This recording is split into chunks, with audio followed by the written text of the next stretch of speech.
Great. Good morning. I'd like to call this public hearing of the Committee on Health to order. Today is Wednesday, October 4th, 2023. The time is 9:34 a.m. I'm at-large council member Christina Henderson, chair of the Committee on Health. We are in room 500 of the John A. Wilson building, and this is a hybrid hearing with public witnesses testifying virtually and government witnesses testifying in person. Today, we will consider two pieces of legislation before the committee. Bill 25-419, the Childhood Continuous Coverage Act of 2023, and Bill 25-321, the Home Visiting Services Reimbursement Act of 2023. I introduced Bill 25-419, along with council members Allen Nadeau, Parker, Pinto, Robert White, and Louis George on July 10th, 2023.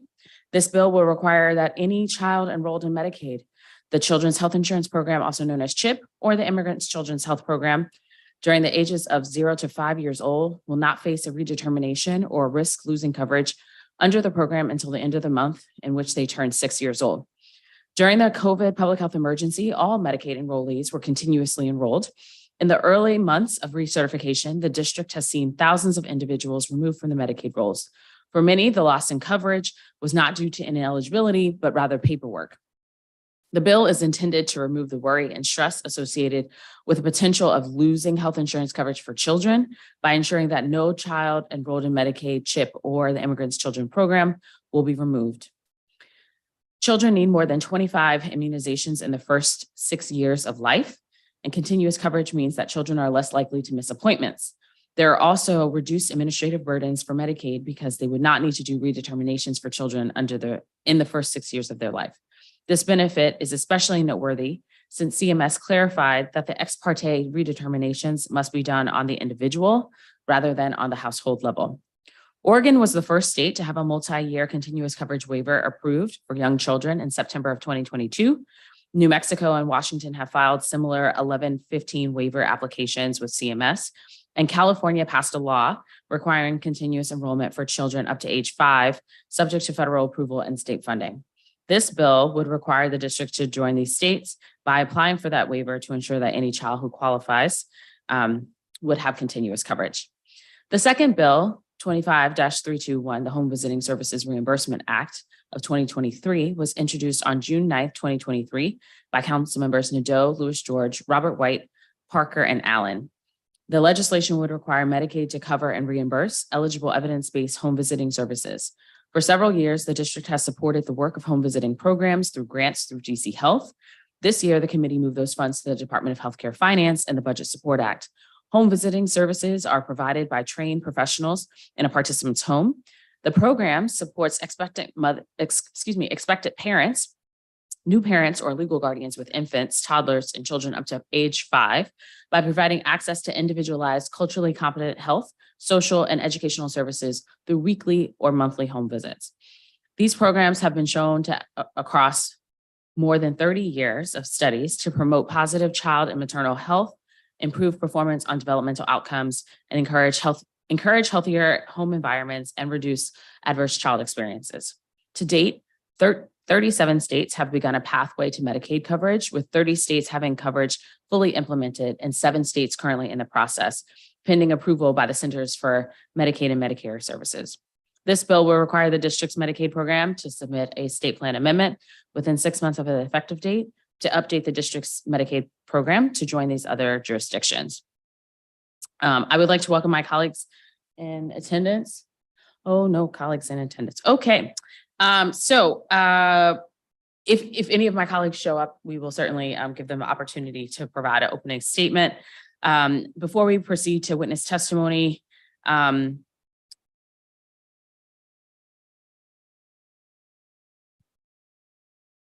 before we proceed to witness testimony, a little just how we're going to do things. So we're going to hear from all the public witnesses on both bills. Then we'll invite forward Melissa Bird, who's the interim director of the Department of Healthcare Finance. She will testify first on childcare continuous coverage, and then she'll testify on the home visiting bill. Before we start, I want to review the testimony guidelines for public witnesses. First and foremost, for those who have not joined us for a hybrid hearing before, you will need to proactively accept our invitation to join as a panelist. Witnesses representing an organization will have 5 minutes to speak, and then witnesses representing on their own behalf will have 3 minutes to speak. For organizations that have multiple people who are speaking, the first person who speaks get 5 minutes. The first person who speaks will have 5 minutes, and any subsequent individuals from the same organization will have 3 minutes. So please be conscientious of your time. I will give you a nudge when your time expires to reserve sufficient time for all public witnesses to speak today. I will call up the first panel of witnesses. We are going to do panels of 7.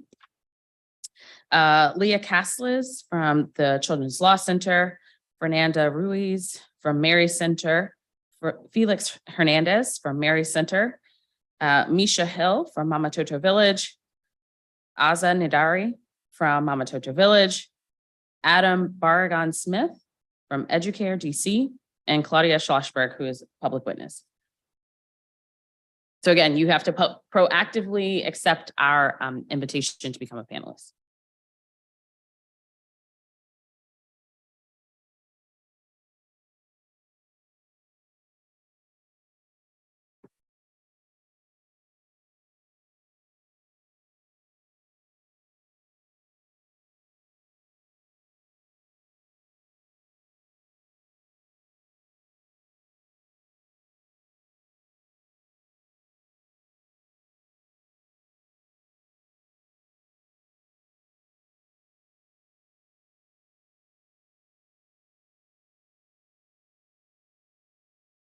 Okay, I believe Leah is with us. Leah, if you want to start your testimony. Yes. Good morning, Chairperson Henderson. My name is Leah Castlas. I'm a policy attorney at Children's Law Center and a resident of the district. I'm testifying today on behalf of Children's Law Center. Our more than 100 staff work with DC children and families, community partners, and pro bono attorneys toward a future where every child can grow up with a strong foundation of family, health, and education, and live in a world free from poverty, trauma, racism, and other forms of oppression. Thank you for the opportunity to testify regarding the Home Visiting Services Reimbursement Act of 2023 and the Childhood Continuous Coverage Act of 2023. Children's Law Center supports both bills before the committee today and commends the council's focus on increasing supports for children ages 5 and under and their families. Many of the children we work with have faced multiple adverse childhood experiences, resulting in complex trauma and need to access high-quality health services to achieve stability. Each year, the Children's Law Center works on a systemic level to increase access to health supports and services from pregnancy onward. Through our work, we know that children thrive when they are met with proper resources early on, can grow and maintain strong relationships, and live in a healthy environment. The early childhood years are a critical development period in a child's life. During these years, children's brains are rapidly developing. The environment and experiences of early childhood help form foundations for learning, health, and behavior for the rest of a child's life. Providing sufficient and adequate supports to children and their families during this period is vital for creating the best possible opportunities for brain development and future successes. To this end, my testimony today will briefly explain how the Continuous Coverage Act and the Home Visiting Reimbursement Act will support district families and improve the lives of children ages 5 and younger.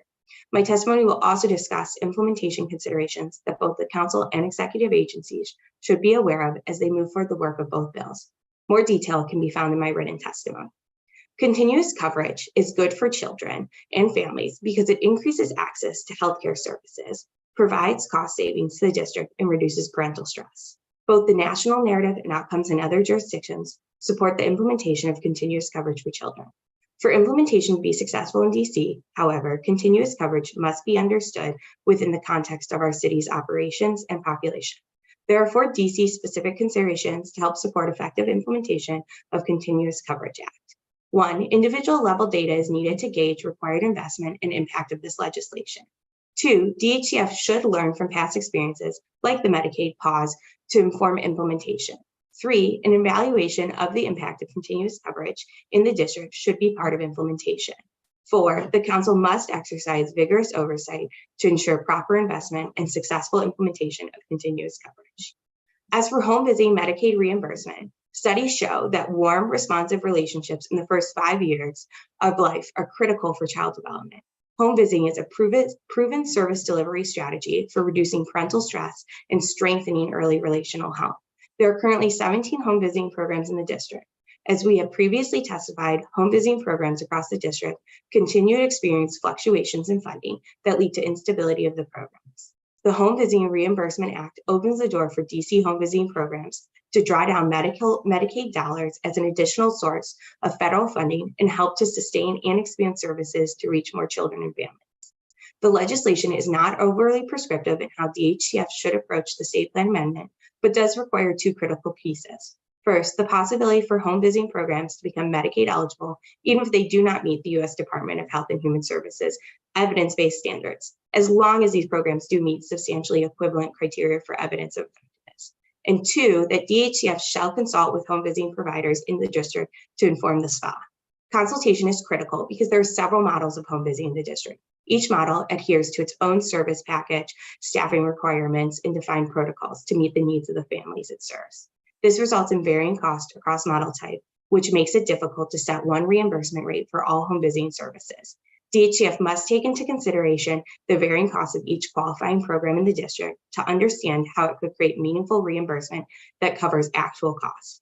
Finally, we ask the council and the executive to ensure that current funding levels for home visiting remain stable. Continued local investment in home visiting is critical, not only to receive Medicaid reimbursement, but also to ensure that non-reimbursable elements of home visiting continue to operate at full capacity. We must build up these programs so they can continue to serve DC children and families in the earliest years of development. We are glad to see the council act on both continuous coverage and home visiting Medicaid reimbursement and strongly support these bills. Thank you for the opportunity to testify today, and I welcome any questions. Thanks, Leah. Fernanda? Thank you. Good morning, Chairwoman Henderson and members of the committee. Thank you for the opportunity to testify today. My name is Fernanda Ruiz, and I'm the Home Visiting Director at Mayor Center, a member of Under 3 DC, and a district resident from Ward 4. I am here today to provide testimony in support of the Home Visiting Services Reimbursement Act of 2023 and how Medicaid can be leveraged to help sustain and grow evidence-based home visiting programs to better support district birthing persons and their children. Mary Center was founded on ensuring access to high-quality, culturally humble health services for women and their families. Providing these services for almost 35 years, we have grown as a federal qualified health center with our capacity to provide a robust perinatal and early childhood system. That system, internal and external to Mary Center, includes the understanding of a need for a continuum of support of diverse home visiting programs. These programs and services are designed to be participant-centered and respond to families based upon their needs. Home visiting programs are designed to support families with complex needs who are at risk of poor health outcomes due to the accumulation of risk factors they experience. Using a trauma-informed perspective, they address the parent's history of trauma and current or previous challenges related to substance abuse, behavioral health, and/or domestic violence. This skill set makes them well-positioned to support families. Home visitors are the lifelines to many of our families.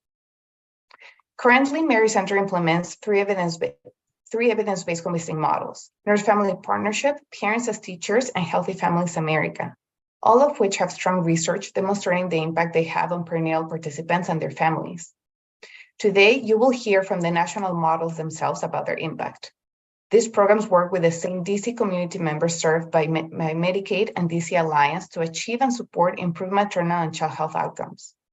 In more than 40 other states, evidence-based home visiting programs are funded through a mix of both private and public dollars. At least 37 states cover evidence-based home visiting programs, including HFA, PAT, and NFP through the Medicaid program, and that list is growing. While rates and payments and structures vary depending on the methodology used, we know that leveraging Medicaid dollars to support evidence-based home visiting is cost-effective. For example, based upon our current NFP projected program costs, if Medicaid funding was used, the cost per family per month is $187. Funding evidence-based home visiting programs through Medicaid is not only cost-effective, it also promotes better coordination of care and services for pregnant persons and babies who are enrolled in managed care. Mary Center continues through our social change model to be committed to the health, education, and safety of families in the district. We hope we can build from here to continue our shared commitment to serve families in the district with the goal of improving maternal and child health outcomes. We continue to manage racism, trauma, inequity, and loss. Let's recognize the importance of maintaining investment in our programs within our systems of care towards safe and healthy families that lead to safe and healthy communities. Thank you for the opportunity to testify today. Thank you. Felix?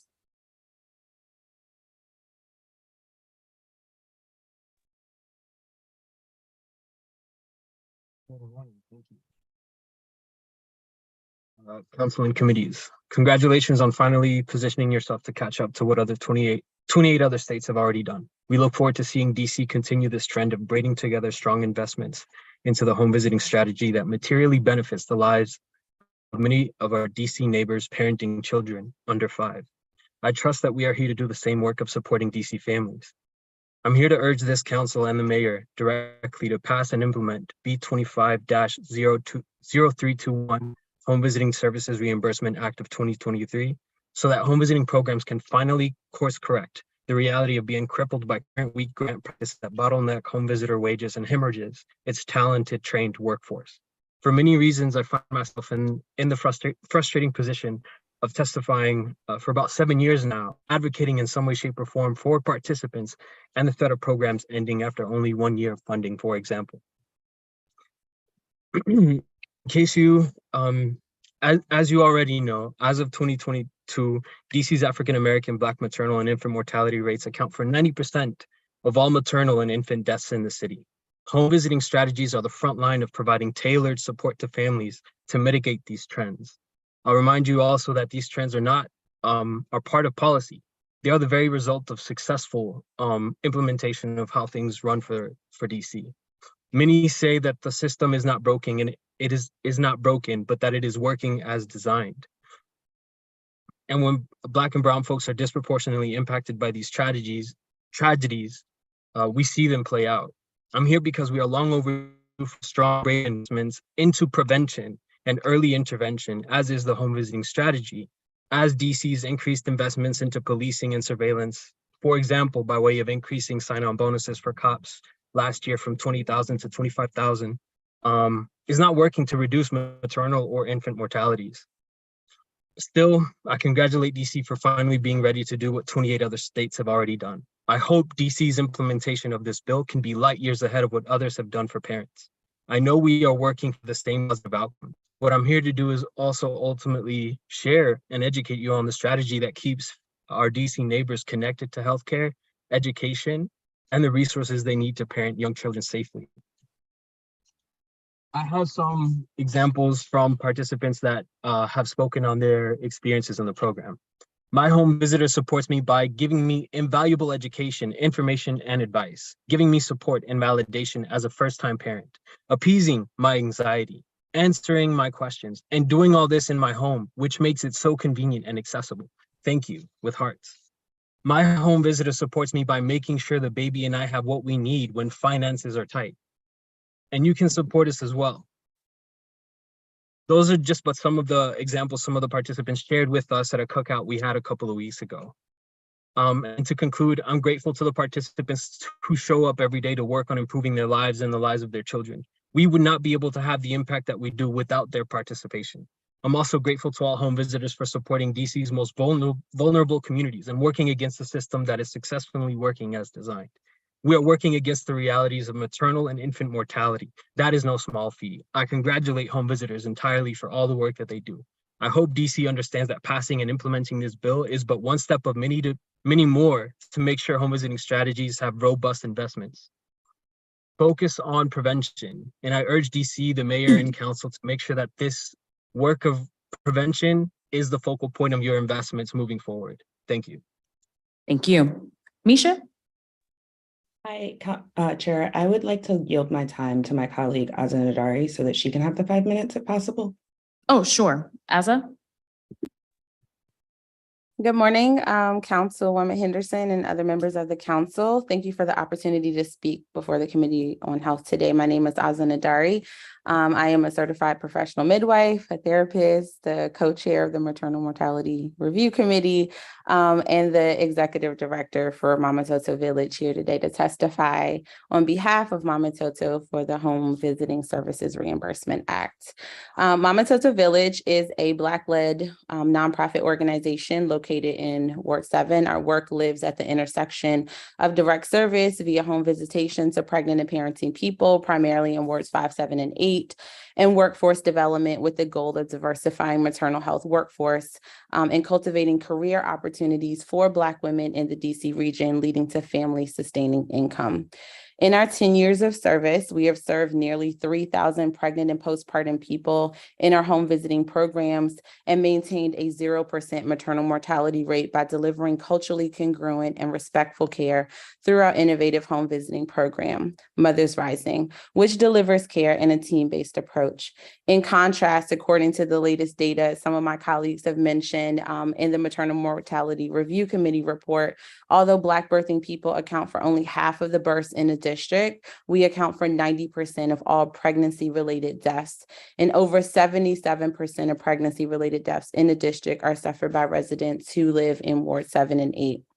We applaud the council for the introduction of this bill, and we strongly support the intent of the bill. And given our organization's 8-year history with Medicaid coverage for home visiting, I want to offer some additional guidance, particularly as it pertains to implementation and the feasibility of this legislation in practice.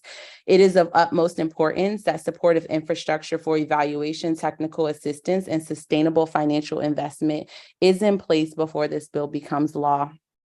The first thing I'll talk about is validation based on WHO standards. Verifying the efficacy of home visiting programs is essential. However, the nature of such verification poses barriers to under-resourced organizations and situates the needs for validation of culturally resonant models of care and ways of knowing as a precursor to legitimacy as defined by standards often misaligned by the community. The process of achieving legitimacy is in opposition to the bill's stated goal of encouraging culturally specific home visiting programs, which can only evolve through equitable and anti-racist frameworks that validates community practices of healing, models of care, and ways of knowing. Although we had the program data and outcomes and demonstrated effectiveness in the communities we have served since our home visiting program began in 2015, we did not secure the resources to conduct an independent evaluation in partnership with a reputable research institution until 2019, as an example. We recommend that the council ensure that evaluation support is available from DC Health to assist community-based organizations in meeting the program efficacy requirements. There should be tailored and clearly outlined processes developed in collaboration with community-based organizations to meet the evaluation requirements with sustainable funding available through grants for obtaining and developing adequate technology and software, building staffing and organizational capacity to track, manage, and analyze data, establish QA and QI processes, key performance indicators, and support a community data repository. A thriving wage, my second point, is economic justice. So since 2015, Mama Toto has contracted with all 4 Medicaid managed organizations in the district to deliver its home visiting program. We have an established fee structure that aligns to our care model. We are not credentialed through Medicaid, but rather have contracts with each individual MCO. In FY22, MCO reimbursements accounted for 16% of the total revenue of the organization. To deliver our home visiting program and ensure an equitable wage for our supervisory and frontline staff, the total cost is $1.8 million. Medicaid reimbursement provides 35% coverage, and the remaining is covered by grant funding and donations. The reimbursement rate for home visitation must be sufficient to provide a thriving wage for home visitors and to ensure the organizations enrolling as Medicaid providers experience no undue administrative burden. Nationally, home visitors make about $37,000 a year, and this was also presented by the DC Home Visiting Council in their most recent report. Home visitors are frontline responders to families in times of great transition and assist families in navigating many social and structural barriers. They carry a heavy emotional burden to the nature of their work and therefore should be resourced appropriately. An example is what we do at Mama Toto. Our full-time staff work 32 hours a week and receive an annual salary of $54,000 to $57,000 per year, with the FY24 increase to $60,000. Adequately resourcing our frontline staff can support the transformation of maternal and child health outcomes in the district and ensure that the workforce is culturally reflexive of the community served and that families have the care team they need to thrive. Medicaid reimbursement for home visiting is an important strategy to offer pathways towards sustainable funding to deliver high quality, impactful safety net services that ensure that race and class are not predictors of one life's course. Thank you. Thank you. Misha? Thank you. Good morning, Chair Henderson, and thank you for the opportunity to speak before the Committee on Health. My name is Misha Hill. I use she, her pronouns. I'm a transplant to DC, former Ward 7 and current Ward 5 resident. I work in serve families east of the river, and I'm proudly a forever auntie. And I am the Partnership and Advocacy Manager at Mama Toto Village. I'm here to testify in strong support of the common sense legislation that is the Childhood Continuous Coverage Act of 2023. I'm child-free by choice and called to birth justice because too many of my dear friends had traumatic pregnancy and birth experiences, and their education, marital status, and income were not sufficient protective factors against the institutionalized racism in our current healthcare system.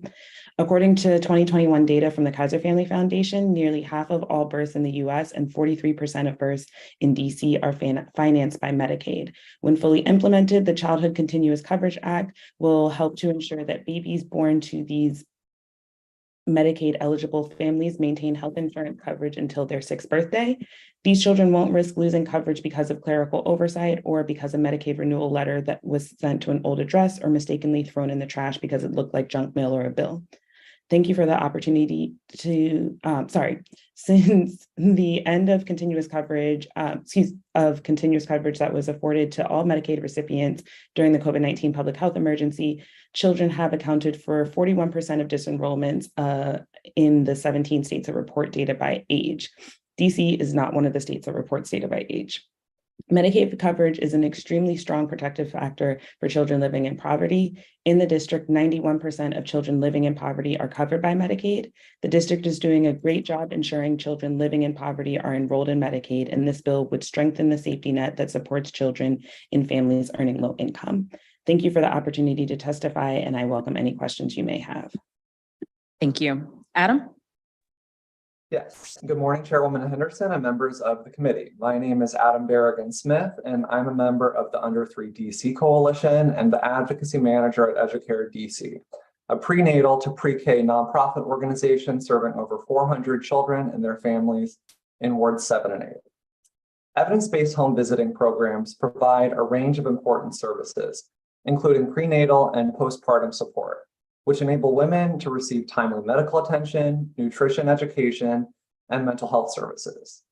These services are critical as the country, and the district even more acutely, is experiencing a maternal mortality crisis. According to the District of Columbia Office of the Chief Medical Examiner's Maternal Mortality Review Committee's 2019-2020 annual report, the district's pregnancy-related mortality rate of 44 deaths per 100,000 live births was significantly higher than the national rate of 28 deaths per 100,000 live births between 2014 and 2018. And there are clear racial disparities, with non-Hispanic Black mothers accounting for 92% of pregnancy-associated deaths, and 70% being Ward 7 and Ward 8 residents. The district is fortunate to have multiple evidence-based home visiting programs that are proven to mitigate these racial and ethnic disparities in maternal health outcomes. Unfortunately, due to annual fluctuations in local funding and underinvestment, the district's home visiting providers struggle to pay home visitors the wages they deserve. This has resulted in a revolving door workforce as qualified home visitors leave for higher paying jobs, ultimately restricting access to families. The DC Council can address these issues by passing the Home Visiting Services Reimbursement Act to ensure that home visiting programs have durable and sustainable funding. 28 states currently reimburse evidence-based home visiting programs with Medicaid funds, and studies of their programs have found that they expanded access to home visiting and reduced costs due to decreases in avoidable utilization of healthcare services. Medicaid reimbursement is fiscally responsible. Every budget year, advocates ask for greater local investment in home visiting programs. If they were reimbursed through Medicaid, it would optimize the district's investment and bolster the financial sustainability of home visiting programs. Thank you for the opportunity to testify this morning, and I'm happy to answer questions. Thank you. Claudia?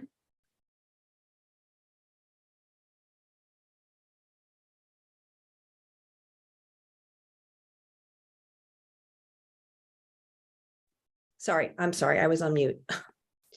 Good morning, Chairperson Henderson and members of the Committee on Health. Thank you for the opportunity to testify this morning. I'm a longtime Ward 1 resident and formerly served as the Policy Director and the Medicaid Director for the district's Medicaid program. But today I testify in my capacity as a consultant who was hired by the National Service Office of the Nurse Family Partnership to help support Mary Centers as they work to launch the district's first Nurse Family Partnership program. You'll hear more about NFP from other witnesses. But as you know, NFP is an evidence-based home visiting program that pairs registered nurses with low-income, high-risk first-time mothers to provide home visits during pregnancy and through the first 2 years of a child's life. Numerous studies show over many years, actually decades of research, that NFP has a positive impact on improving maternal and child health outcomes. 3 years ago, in 2020, Mary Center made the commitment and raised over $2.4 million in private funding to bring the NFP program to DC because they saw unmet need across the district.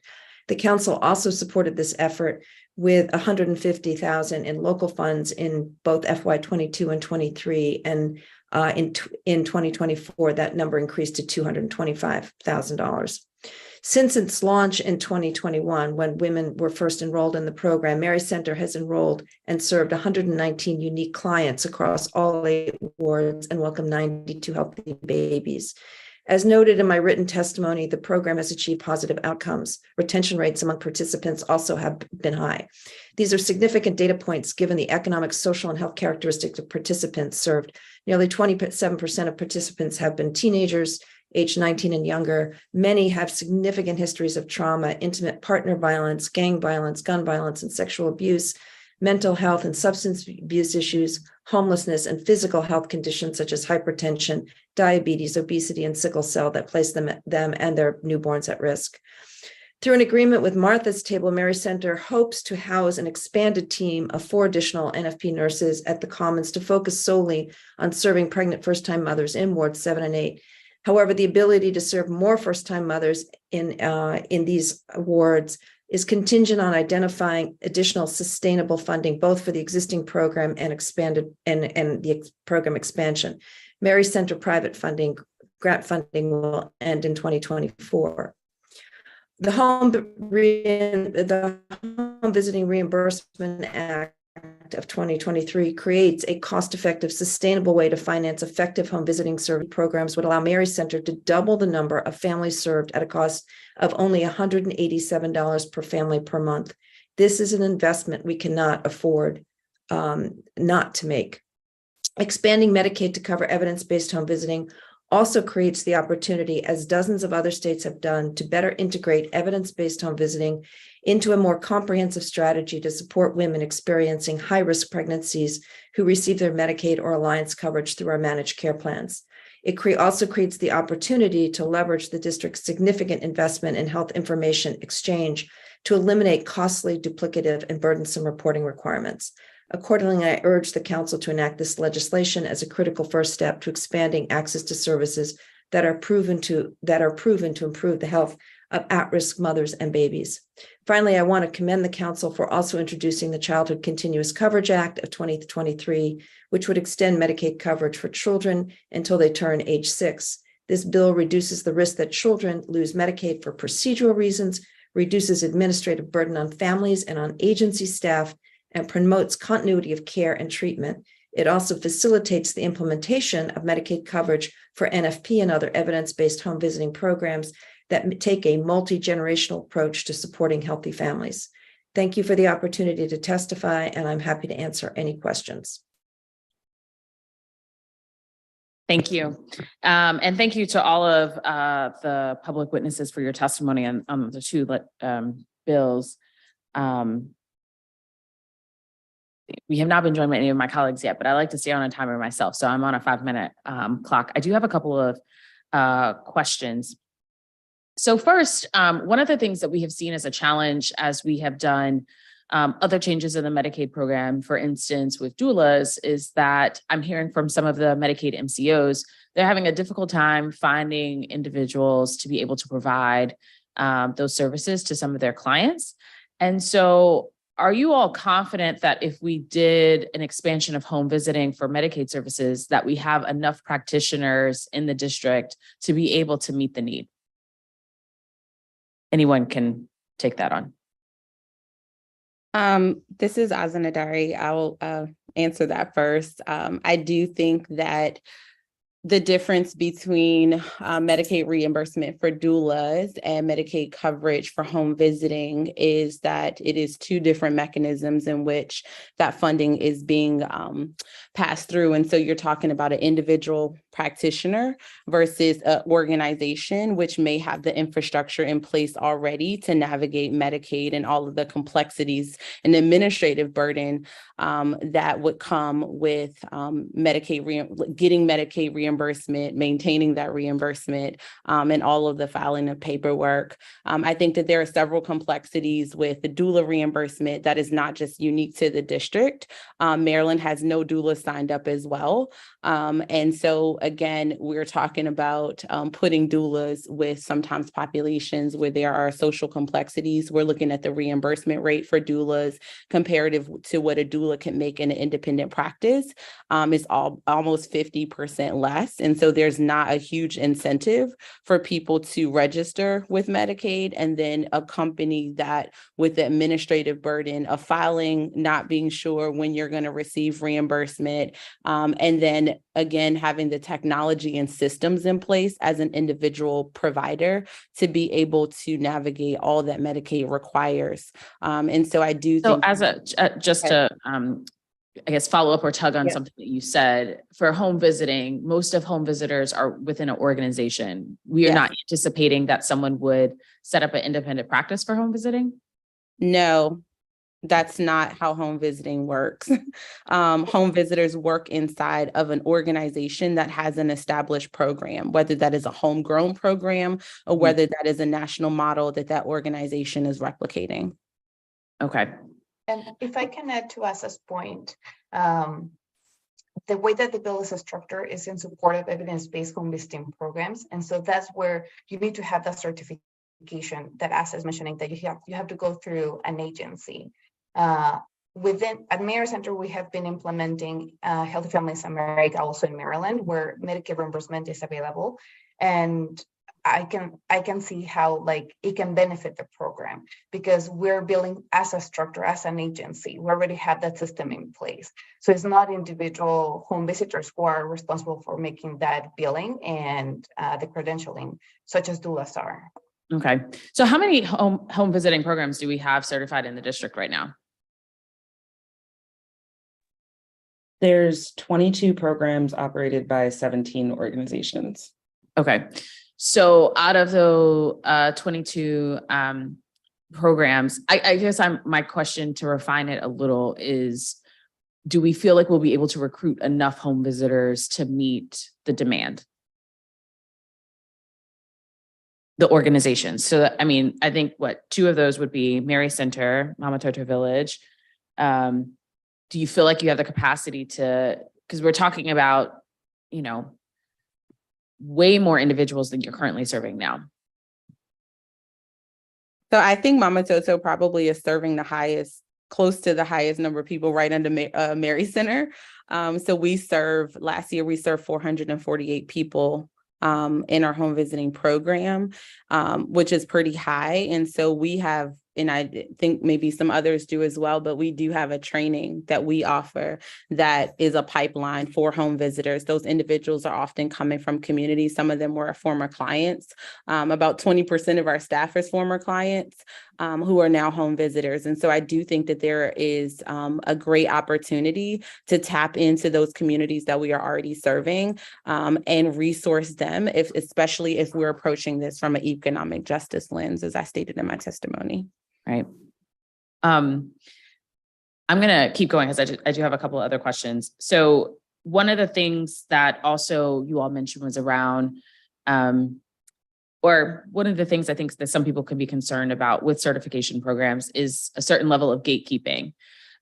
So this program might do things a little bit differently to sort of address what they believe is culturally competent care, but it doesn't necessarily meet all of the guidelines under the certification programs. How, I don't necessarily want to do big tent. Obviously, the legislation speaks to evidence-based programs, but my understanding is that the legislation doesn't necessarily define what that means. Does anyone have any comments on how we should change that? I see Claudia unmuted herself, but I believe one of the ideas was to use the maternal infant early childhood home visiting. They already have a definition and they have identified models that already meet that criteria. And if I recall correctly, in the bill also includes other agencies that are accredited through either a university or an organization, so that it allows for homegrown models as well. Claudia? Yeah, that's correct. The bill anticipates or identifies a standard for meeting a standard of efficacy, that you have to have data. And as Fernanda has noted, the Health and Human Services already looks at and reviews and certifies certain programs, but not all programs are covered by that definition. So the bill actually includes an alternative standard that's meant to be a somewhat equivalent standard, that is not to have a lesser standard of quality, but an alternative pathway for allowing a program like Mama Toto's Village, which is been collecting data and will be, I understand, has a study being published shortly that demonstrates that they have effective programs that actually improve maternal and child health outcomes. So again, the bill very deliberately allows for that alternative pathway to make room for programs like Mama Toto's Village. Okay. Claudia, I wanted to ask you a different question, given your role sort of doing consulting work with a national group around home visiting, but also your background, having worked in sort of Medicaid programs, et cetera. For other jurisdictions who have already done this, particularly on home visiting, I think Felix was the one who said, congratulations for us catching up with these other jurisdictions. But, you know, how have their Medicaid reimbursement model came to be? Was it initiated by the legislature and then, you know, a path forward, or was it organic from an executive body? Both. Okay. Certainly the DC Medicaid program or other state Medicaid programs have the authority to, on their own, determine that they want to add coverage for various programs, including home visiting. But in many states, the legislature is involved. And in fact, I did a quick, Maryland, for example, the state added home visiting programs and doula services to their Medicaid program through legislation. Idaho, Illinois, and New Jersey are three other states that do that. I know there's an issue around whether the council has the authority to enact this legislation. And I want to state, I'll put it on the record, yes, they do. I think the Homeroom Act is very clear that legislative authority is vested in the council, and executive authority, which is the authority and the responsibility to properly execute laws, is vested in the mayor. And the obligation or the responsibility to amend the state plan and manage the state plan does not obviate the legislative authority of the council to enact laws to improve the health of district residents.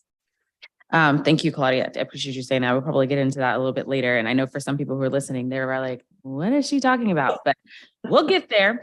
My hope is that something like this, which are, I think, good policy ideas, don't necessarily get caught up in the minutia of a disagreement on interpretation. But with that, I want to thank all of the public witnesses on this panel, and I'm going to call up the next group. As you guys, you'll be moved back into the regular webinar format, and we'll call up the next 7. Joan Yingo, Tamika Jupiter, Diana Castillo, Jessica Wiez, or maybe Wise, apologies if I got that wrong, Mary Renevis, Mary Catherine West, and Sade Taylor. Just a heads up, I'm sorry, this is Felix. I've been helping other participants with their testimony. Ms. Sade Taylor may not be in or available to give her testimony as expected. And Miss Castillo is delivering hers in Spanish. We understand that there isn't an interpreter, but she wanted to make sure that her testimony was on the record. Thank you. Okay, thank you. So we'll also call up Iris Argutia. One thing I will say too, for the folks who were just on the previous panel, some of you did not submit your written testimony for the record. Can you please go back to the site where you signed up? Please submit your testimony for the record so that we have that available to us. Okay. All right. I see Joan. So why don't you go ahead and present your testimony? Okay, good morning, Chairman Henderson and members of the Council on Health. My name is Joan Yango. I'm a Ward 2 resident of Washington, D.C., and I'm here today to provide testimony in support of the Home Visiting Services Reimbursement Act. I came to D.C. in 1996. My first job was with the Agency for Love of Children in order to provide supervision and oversight for the Healthy Families America program. FLOC was part of the first home visiting collaborative in Washington, D.C., funded through private dollars. Partners included Mary Center, Central NIA, and FLOC. The three agencies came with their own expertise in health, early childhood, and social services, respectively, recognizing that to be able to respond to the myriad of needs of our community that our communities face as pregnant and parenting people, health services alone do not address the complex areas that impact their health. That collaborative understood the concept of social determinants of health before people talked about it. They also recognized social change involves starting early to engage with families at the time of pregnancy or soon after birth to prevent poor birth and childhood outcomes and build upon what is working to support the family towards success. That was my foundation of understanding of the importance of home visiting. And during my tenure of working in DC at Mary Center from 1998 to March of 23, while my scope of work expanded beyond, home visiting was always consistently a key strategy due to the quality of services provided. It is these 27 years of knowledge in the field of home visiting that brings me here today to ask for Medicaid support for the services provided by the home visiting community across DC, and here are my reasons why. Quality of work. The home visiting programs have standards of best practice and service delivery, and many of the evidence-based programs are required to achieve accreditation certification consistently. The system of care. There continue to be challenges with our maternal health and early childhood systems of care. Home visitors act as a support person while someone is managing a behavioral health concern, housing issue, domestic violence challenges, Medicaid interruption, etc., so that the person does not get lost to follow up for the services they deserve. Advocacy. Our system of care still struggles with inequity, racism, classism, and conscious and unconscious bias on a daily basis. Home visitors are there to ensure that feelings are validated. The home visitor works with the participant side by side to help them identify how the participant wants to respond to their less than perfect interactions with the system. Sustainability. We can be clear, Medicaid won't be a panacea. However, over my 27 years of supporting home visiting, I saw the insecurity and fear about what funding will be renewed. Also, funding is often flat or reduced, and the lack of investment for what is needed to support the families sends a message. We don't care about you. We don't care about the quality of services you receive. So we'll take it away and you'll be okay. We need Medicaid to demonstrate an investment in the participants. This is a service you deserve, and we respect and value enough to incorporate that service into your plan of care. Additionally, it is hoped that with the reimbursement, home visiting programs will finally be able to pay the staff of professionals the salary commensurate with the work performed. Investing in staff demonstrates that we as a city value who they are and what they do, and would hopefully help them to afford to live and work in Washington, D.C. In closing, 27 years ago, we began this journey. And over these years, those of us implementing these programs in partnership with families and other agencies, we get it. Can the city now finally understand and help us move forward? Can we finally invest in proven programs that produce positive results for families and support children who are the future of our city? Thank you. Thank you. Tamika? Thank you, Chairperson Henderson and council members of the Committee of Health. My name is Tamika Jupiter, and I'm the National Training and Technical Assistance Team Lead with Healthy Families America, or HFA. In addition to supervising staff at the national office, I support our local HFA sites in the District of Columbia, and I am honored to testify before you and alongside our DC partners. This morning, I'm going to give you a brief overview of Healthy Families America, our outcomes, and share what we've learned about utilizing Medicaid for early childhood home visiting in other jurisdictions. HFA is one of the largest and most frequently implemented evidence-based home visiting models in the United States. It is the signature program of Prevent Child Abuse America, the nation's oldest and largest organization dedicated to the prevention of child abuse and neglect. HFA is voluntary and supports families with children prenatal through age 5. We work with approximately 70,000 families annually at nearly 600 local sites in 38 states, the District of Columbia, all 5 U.S. territories, and in Israel.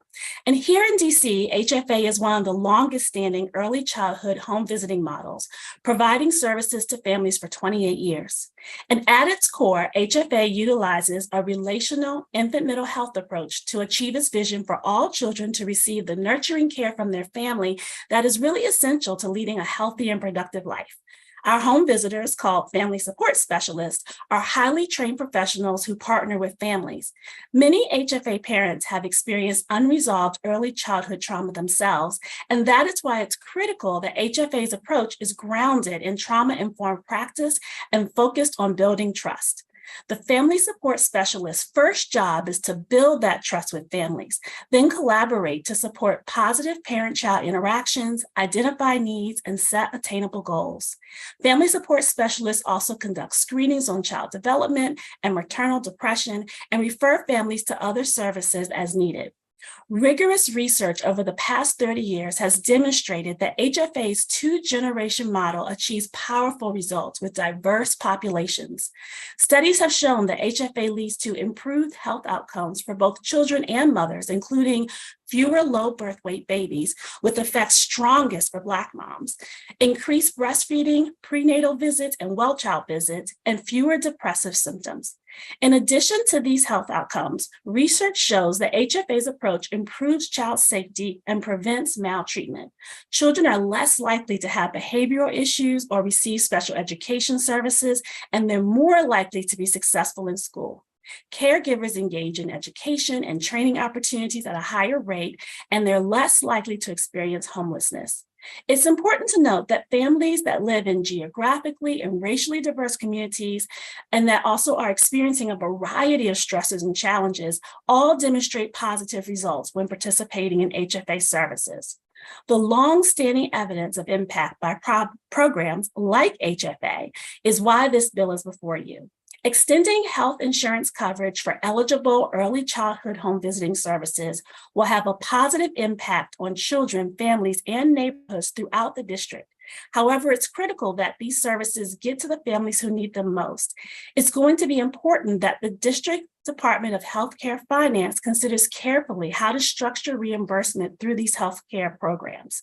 Too many states have included early childhood home visiting in their Medicaid plans, only to see it underutilized. Consistent challenges include complex billing procedures, lack of capacity at community-based organizations to work with Medicaid, insufficient reimbursement rates, and lack of guidance on how to braid different funding streams to fully cover the cost of services. But these challenges can be overcome. And the first step is to engage local home visiting providers during planning to ensure that the reimbursement process and rates are feasible, to determine what capacity building might be needed, such as funding existing software to support billing, and also being able to consider the various funding streams that currently support home visiting in the district and work with providers to determine how to braid them together to fully expand and reach families. So I commend your effort to expand early childhood home visiting. These investments will benefit the district and our nation. Thank you once again for your time and your attention, and I look forward to further conversation and questions. Thank you. Diana Castillo?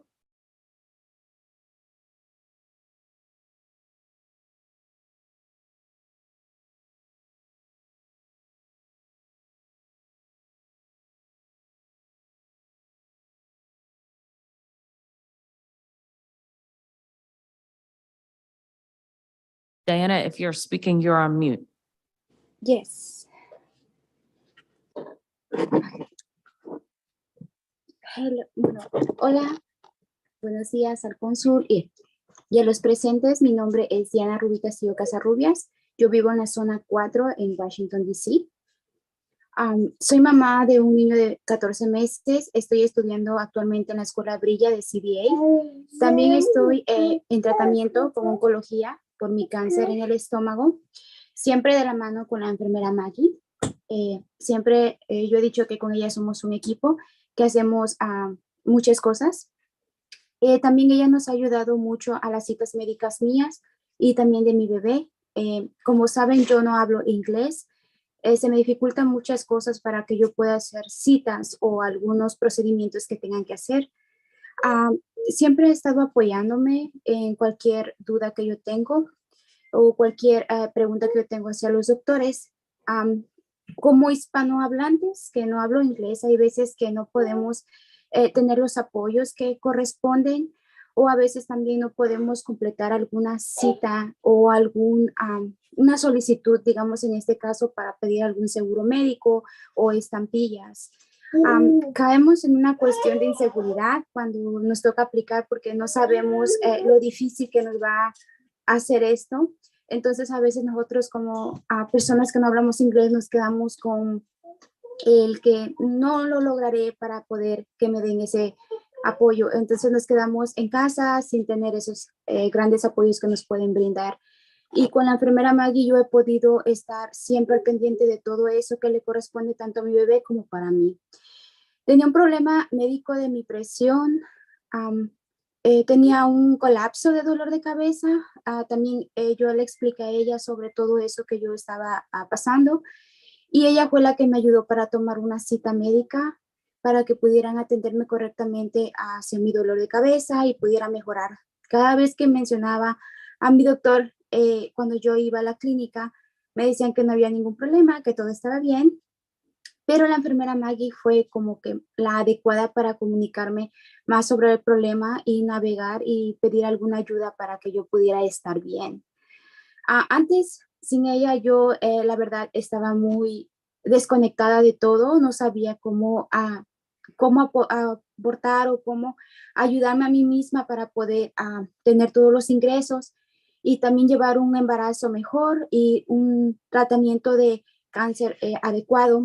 Entonces, con la enfermera Maggie siempre ha sido mi angelito de la guarda. Siempre he podido estar con ella en todo momento. No importa si es día, si es tarde, si es noche. Ella siempre está conmigo 24/7. En eso siempre hay una lealtad hacia ella que la verdad no puedo describirla porque es un gran amor que yo le tengo.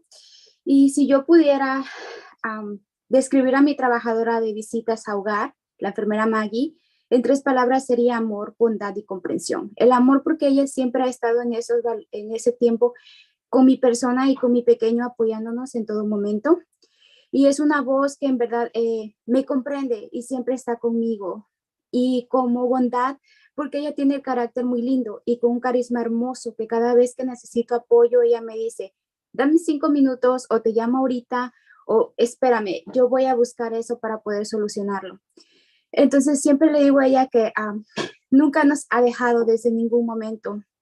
Siempre nos ha brindado todo su apoyo y comprensión porque ella siempre entiende todo lo que nosotros pasamos y muy en cuestión de que ella también tiene su vida aparte de ser enfermera, ella siempre se toma esa delicadeza para poder estar con nosotros. Y como les vuelvo a repetir, yo siempre le digo a ella que es mi angelito de la guarda porque siempre está ella con nosotros.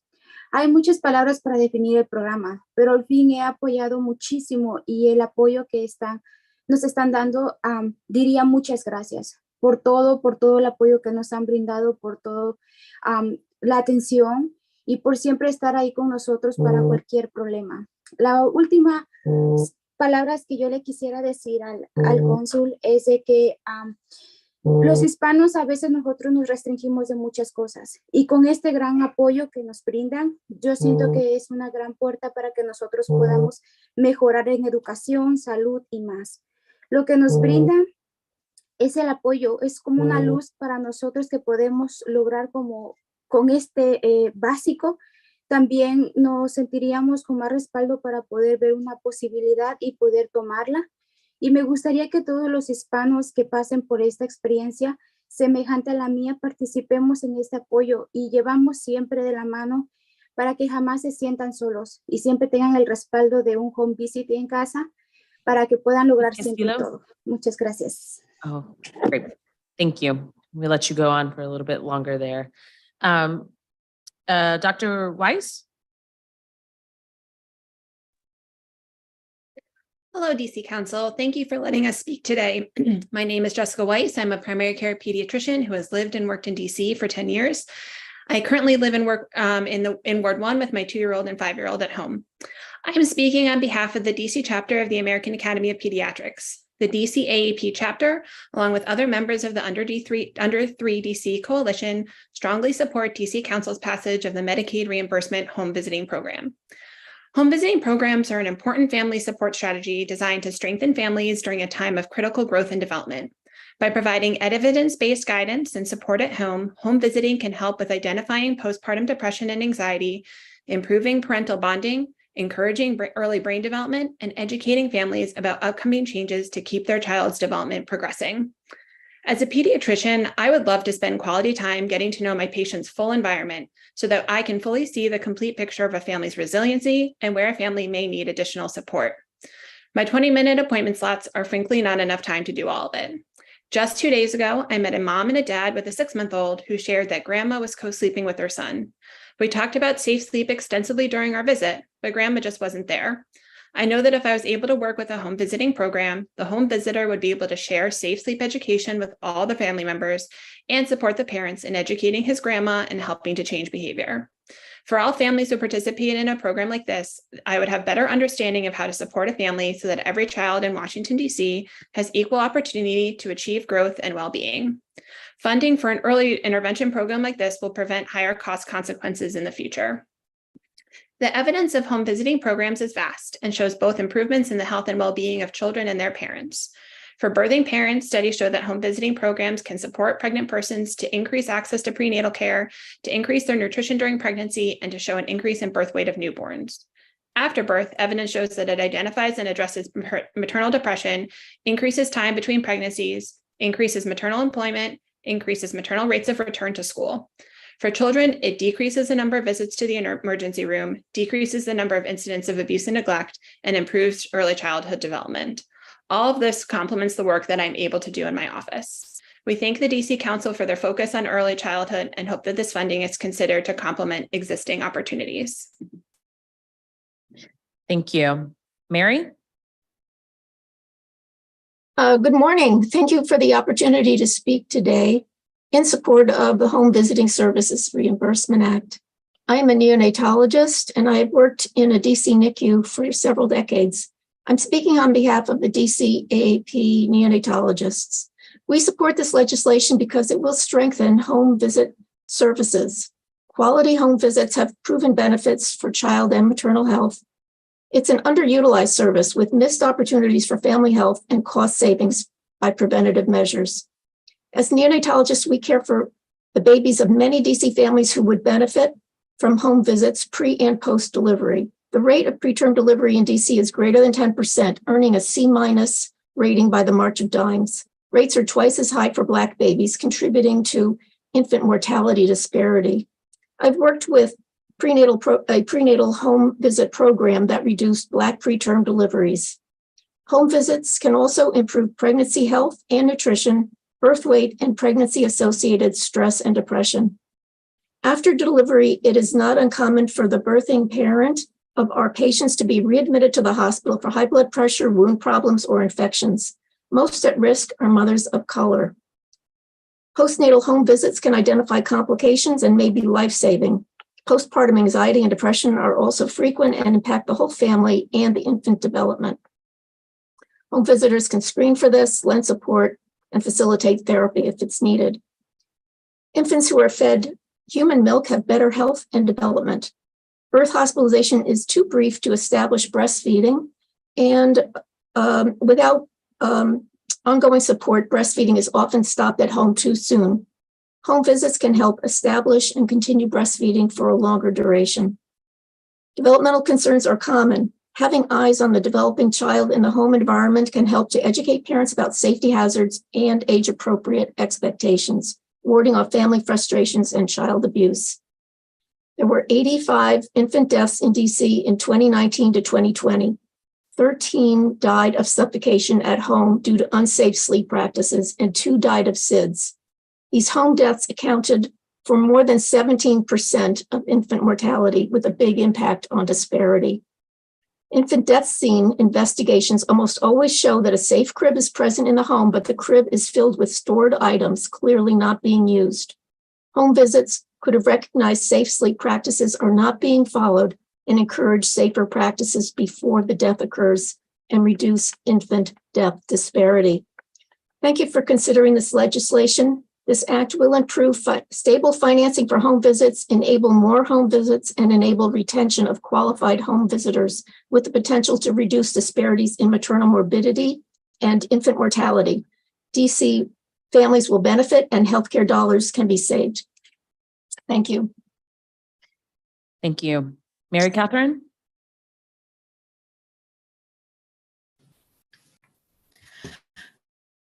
Good morning, Chairperson Henderson and the members of the Committee on Health. Thank you for your support for the Home Visiting Services Reimbursement Act and for the opportunity to address you today. My name is Mary Catherine West, and I am the Program Coordinator for the Home Visiting Council at DC Action, a member of the Under 3 DC Coalition and a Ward 1 resident. DC Action uses research, data, and a racial equity lens to break down barriers that stand in the way of all kids reaching their full potential. We are the home of DC Kids Count, an online resource that tracks key indicators of child, youth, and well-being, and the Home Visiting Council, which convenes home visiting programs and stakeholders to build a stronger system for expectant parents and families with young children. We believe that we can achieve healthy communities through early intervention and prevention services like home visiting. Families need connection, resources, and support to thrive.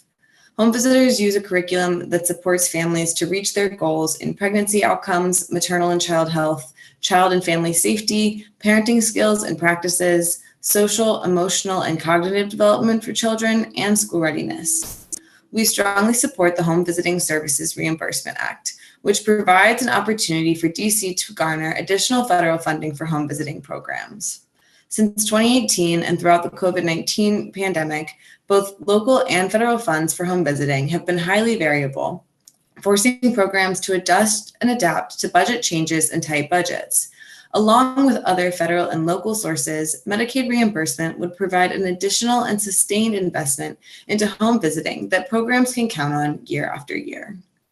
Families bear the consequences of inadequate and unstable funding. 80% of the district's programs struggle to recruit and retain home visitors, citing issues of high stress and low pay. Without a full team of home visitors, programs cannot meet the needs of all families who'd benefit from their services. When home visitors leave the workforce, families may be without a home visitor for months or decide to leave the program entirely. Even if families get a new home visitor, it may take them time to feel comfortable and trust in the new relationship. By strengthening and stabilizing programs, Medicaid reimbursement would facilitate more seamless service provision beyond the almost 1,400 families served in fiscal year 2022. Based on the language in the legislation, 13 of the district's 17 home visiting programs are likely to meet the evidence-based standards for reimbursement. Programs have proven that through their personalized and holistic approach, they increase school readiness, positive maternal outcomes, child health and development, family economic self-sufficiency, and the parents' confidence in caring for their children.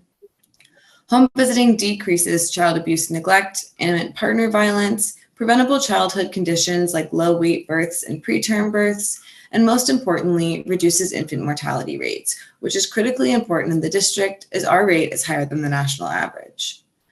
If passed and fully implemented, the district would join 28 other states, including our neighbors in Maryland, who have fully implemented pathways for home visiting providers to receive reimbursement from Medicaid. This is a common sense and practical solution to increasing funding for home visiting that recognizes the value that home visiting brings to families and their little ones, all while providing a cost savings to the district.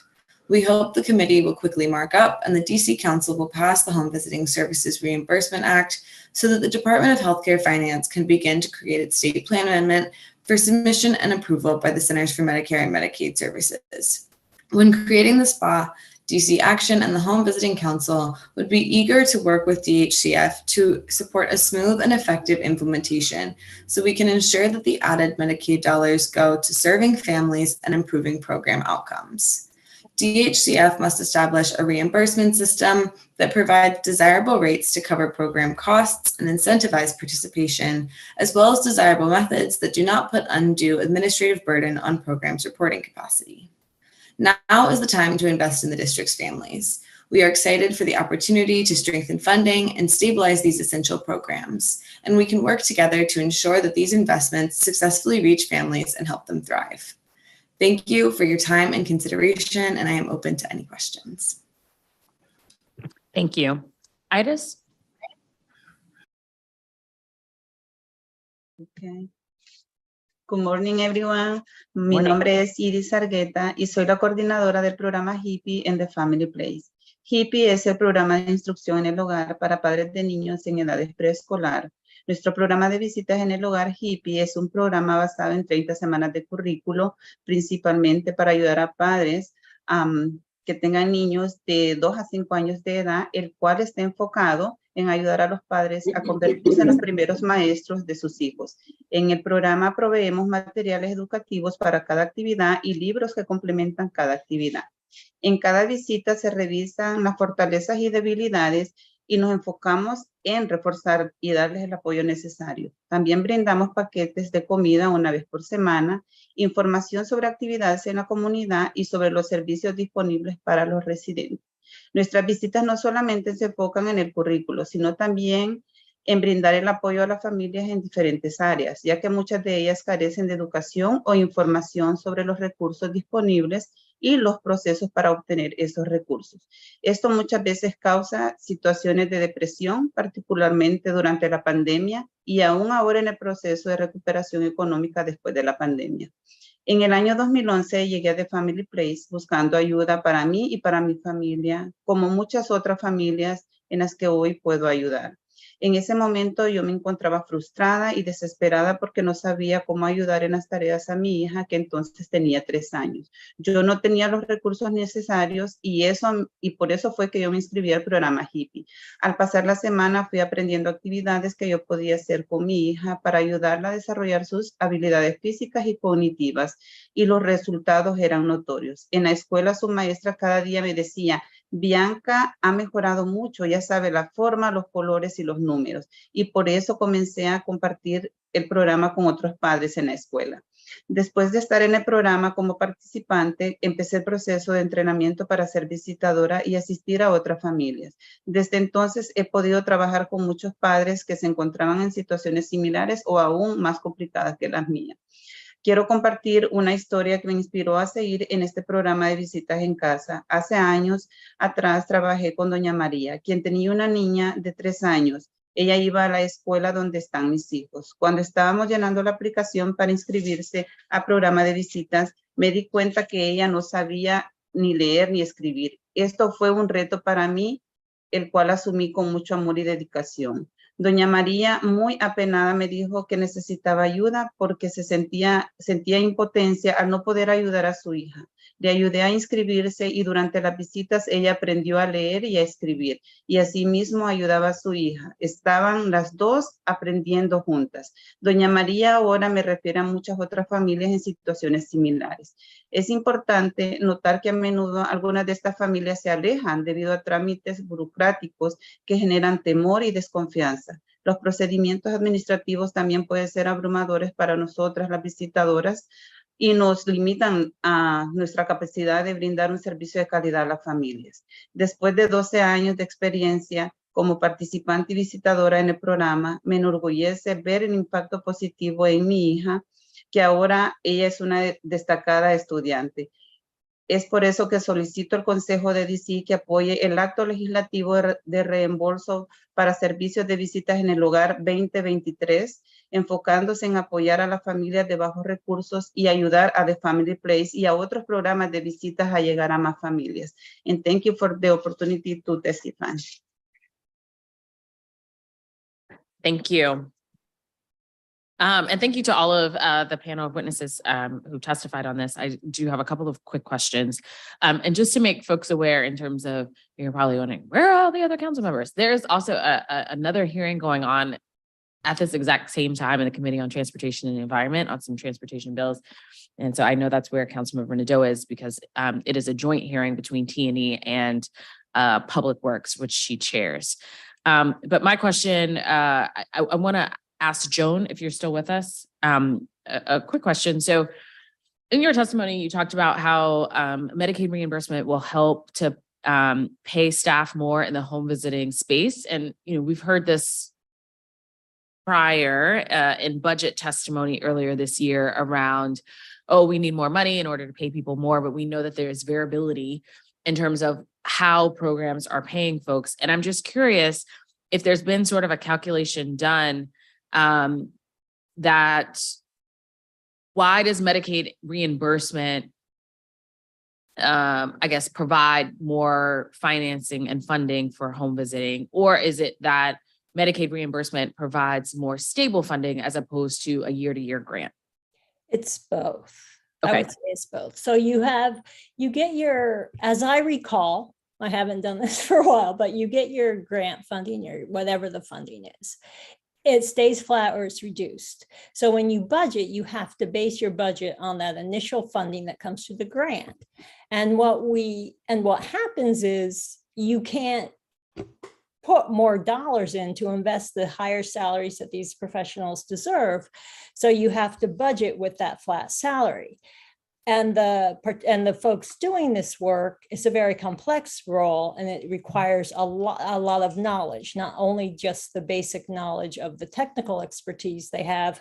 However, we really want to hire folks that can engage with and be partners with and understand the communities that they're working with. So you have your flat funding, you have these quality staff working with you, but then you're stuck with what you can pay, and you're stuck with how much you can increase their salary. When you add in the Medicaid reimbursement, you're getting additional dollars to invest in this work that allows you to formulate your budget that includes whatever your other dollars are, with the addition of what you project to be your billable visit dollars. And you can start increasing their salaries to actually pay these professionals what the value of the work is. And the concern you asked the previous panel about hiring people, and do you think you can hire? Usually you can hire. The issue is that folks will leave because they're not getting a salary commensurate with their additional years of experience, et cetera. So you really want to see this as an investment. Hire, invest, they stay, and they grow, and they continue to support the families. Thank you. Thank you for that. That definitely makes a lot of sense. Dr. Weiss or Dr. Ravinis, I know you were testifying on home visiting, but I do want to go ahead and ask you about the other bill, which would provide continuous Medicaid coverage for children 0 to 6. Dr. Weiss, because you are a pediatrician, I'm curious if this has come up where you have a family for whom they've lost coverage and they don't find out that they don't have coverage anymore until they come to see a provider. Yeah, unfortunately, that has come up a lot in our clinic. We have a lot of outreach that we do with our social work team to try to mitigate that risk. But unfortunately, because of the auto renewal that was happening for the last 3 years, families just haven't been in the habit of doing it. And so that has definitely caused several gaps in coverage for a lot of families that we work with. Okay. Dr. Ravinis, I know you have more of a specialty. That was a sufficient answer. Thank you. Okay, great. Well, thank you so much to this panel. I don't have any further questions. Again, if we don't have your testimony, if you could please provide us a copy of it, we really appreciate that. We'll go ahead and call the next 7 folks on the public witness list. Luis Chavez, Jenny Harper, Deja Williams, Fari Tumpi, Sharon Sprinkle, Rosa Gonzalez, and Elizabeth Barak.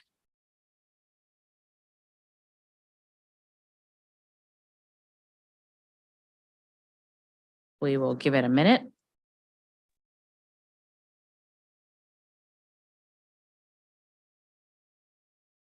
Okay. But I see Luis. So Luis, why don't you go ahead and get started? Thank you. Good morning, council members and everyone present. My name is Luis Chavez, and I'm Director of Operations and Outreach at the Family Place and former home visitor of 5 years. The Family Place is an organization located in Ward 1, serving low-income immigrant families across the District of Columbia. Through my work, I have witnessed firsthand the transformative impact that these programs can have on families. Home visitors often become the final safety net of support for participant families, helping them navigate complex challenges such as homelessness, domestic violence, and hunger. The rapport built between home visitors and families fosters trust, allowing for open and honest discussions on sensitive topics. Through a collaborative approach, families are empowered to make positive changes and break cycles of adversity. Home visiting programs utilize evidence-based methods to track and improve cognitive and motor skill development in infants and children. These programs play a crucial role in supporting parents and families, particularly those in neglected and low-income populations. Several peer-reviewed journals show that routine and consistent home visits from qualified social services workers greatly benefit parents and children by tracking the children's development and identifying delays or possible cognitive issues early and implementing clinically proven intervention methods through activities and movement exercises. Child development home visiting programs play a crucial role in addressing developmental disparities among underserved populations. These programs extend beyond cognitive and motor skill development, tackling broader issues like food insecurity, housing instability, domestic violence, prenatal care access, substance abuse recovery, and mental health concerns. By addressing these factors, home visiting programs level the playing field for children, ensuring that they receive the essential support they need. Home visitors also tap into the extensive community networks they have, offering immediate assistance such as diapers, food, rental assistance, translation services, workforce development, help with social benefit applications such as WIC, SNAP, TANF, Medicaid, and even courtroom advocacy. These programs are especially vital in underserved areas, empowering families to advocate for their children's developmental well-being. The COVID-19 pandemic highlighted several vulnerabilities in neglected and low-income communities. Therefore, I would like to conclude by stating that funding and supporting child development home visiting programs post-pandemic is essential to ensure that families receive the necessary resources to get back on their feet before thriving on their own. Together, let us advocate for these programs and empower families to provide the best possible start for their children's development and the required tools to move in the direction of their families in a positive way. Thank you. Thank you. Jenny Harper. Good morning, Chairperson Henderson. I'm Jenny Harper. I'm a Ward 6 resident, and I'm here representing the National Service Office for Nurse Family Partnership and Child First. I speak in support of the Home Visiting Services Reimbursement Act of 2023. Nurse Family Partnership, a home visiting model, pairs dedicated nurses with first-time moms to support healthy pregnancy outcomes, child health and development, and family economic self-sufficiency. Evidence-based home visiting programs like Nurse Family Partnership have been proven to lead to better maternal health outcomes, ensuring that both mothers and their babies thrive. Nurse Family Partnership is not only effective, it's cost-effective, creating both short and long-term cost savings, including to programs like Medicaid. Mary Center has played a pivotal role in bringing Nurse Family Partnership to families in the District of Columbia over the past 2 years. The impact of their efforts is undeniable, as you've already heard in testimony today. In order to continue to serve families, it is critical that the district provide expanded and sustainable funding to support evidence-based home visiting. The Home Visiting Services Reimbursement Act of 2023 is an important step to provide Medicaid reimbursement for home visiting programs. By covering these services, DC can improve outcomes for mothers, babies, and young children experiencing risks to their health and well-being, which in turn can yield greater overall savings to health and social service systems. This is especially critical in DC, where Black women continue to face disproportionately high rates of adverse birth outcomes, including maternal morbidity and mortality, as well as infant mortality. Across the country, states are increasingly implementing Medicaid reimbursement for home visiting services. Nurse Family Partnership programs in 20 states are receiving Medicaid reimbursement, with billing pathways having been identified in 37 total states. It is crucial that DC leverage Medicaid funding in order to expand the reach of home visiting programs and complement the broader home visiting landscape of funding sources, such as the Maternal, Infant, and Early Childhood Home Visiting or MCV program. In conclusion, evidence-based home visiting programs like Nurse Family Partnership are not just an investment in healthier pregnancies, they are investment in the future of our city. They are cost-effective, have a proven track record, and have already made a significant impact in the district through the hard work of organizations like Mary Center. In order to improve health outcomes, narrow health disparities, and ultimately reduce Medicaid costs through preventative services, I urge the DC Council to pass the Home Visiting Services Reimbursement Act of 2023. Let's make sure every family in the district has access to the support they need during pregnancy and the critical early years of the child's life. Thank you for your time and consideration. Thank you, Ms. Harper. Deja? Good morning, Councilmember Henderson and committee members. My name is Deja Williams. I use she, her pronouns. I'm the health equity organizer with Spaces in Action, a member of the Under 3 DC Coalition, the Home Visiting Council, and Mary Center Home Visiting Community Advisory Board. I'm a DC native, proud big sister, and advocate for families in DC. My testimony today will focus on supporting the Home Visiting Services Reimbursement Act. I value the health and well-being of Black, Brown, and immigrant families in the district. The top priority for the community should be providing accessible, affordable, preventive care for our babies, toddlers, and their families. For too long, investments have been made in highlighting intervention services after the crisis rather than preventive care that will lessen poverty and violence in DC. DC has experienced an over 10% increase in homelessness and over 30% increase in homicides in the past year. Most circumstances that cause tragedies like these to increase are a lack of access to resources, education, and more. We can get in front of this epidemic by investing in programs that help families early on in life. Home visiting programs in the district provide much care from maternal health to school readiness, relational health, crime reduction, and child abuse/maltreatment prevention. Through my work of Spaces in Action, I have witnessed the care that home visitors have for their participants. Numerous one-to-one meetings with these home visitors have shown that they, and I quote, love and value the work I do. It's so crucial for a family's growth.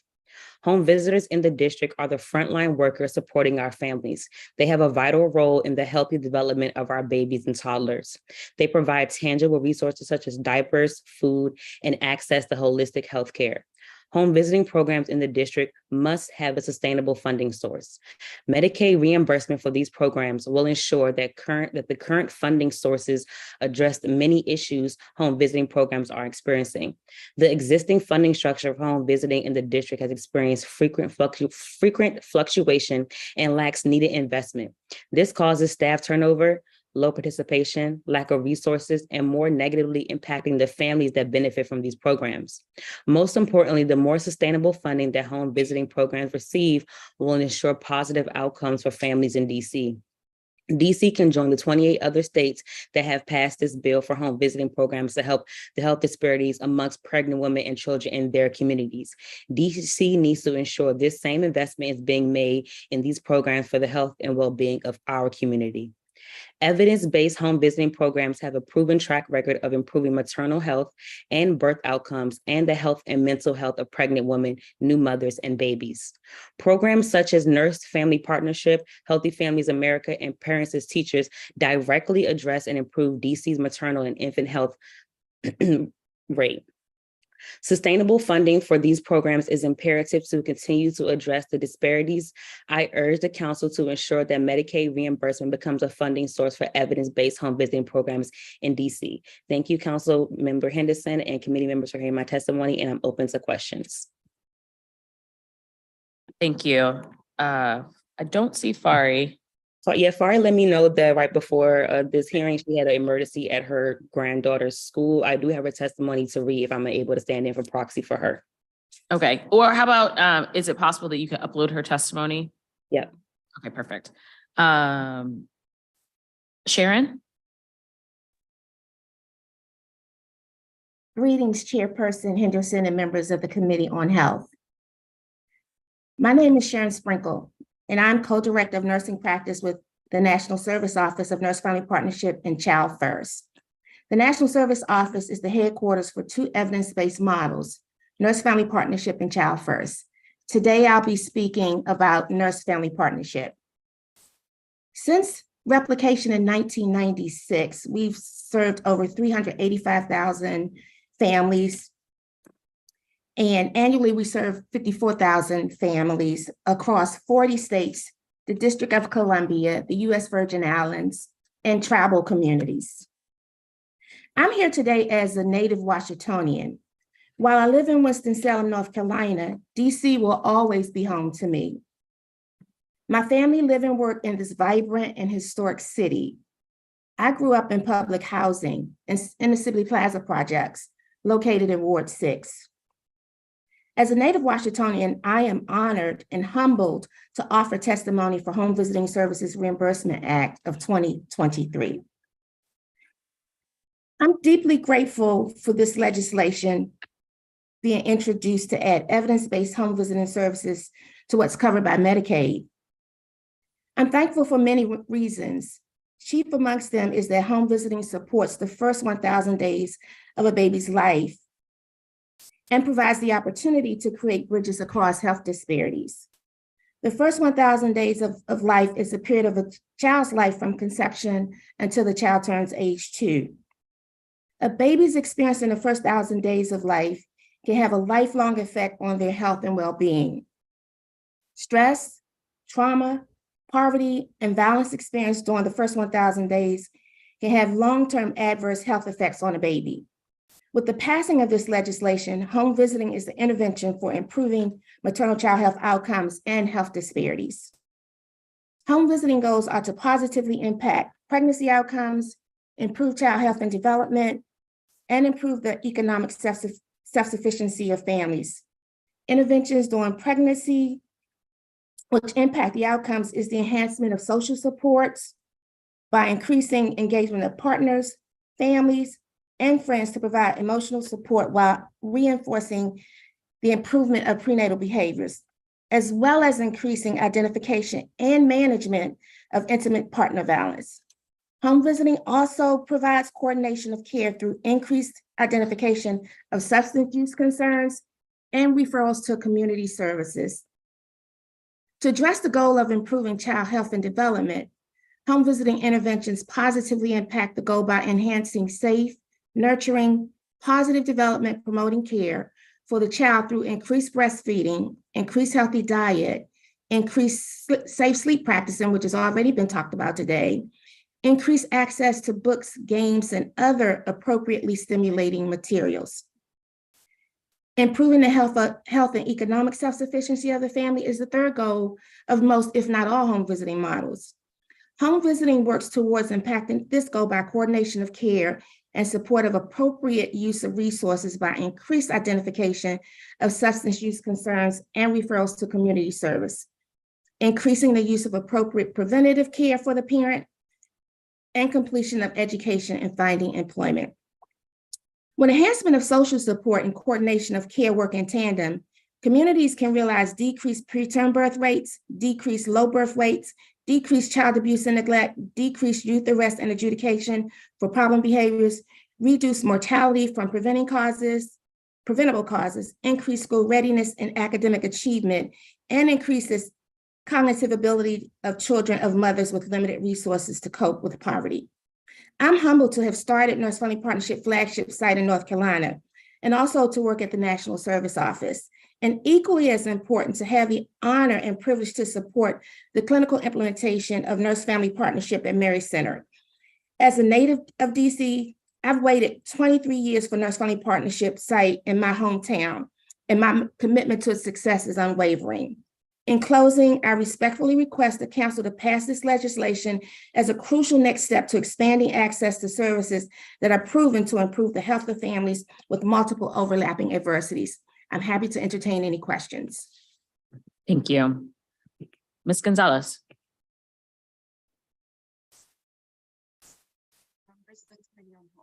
My name is Magani Ceballos, and I will be sharing Rosa Gonzalez's testimony as she was unable to join us live.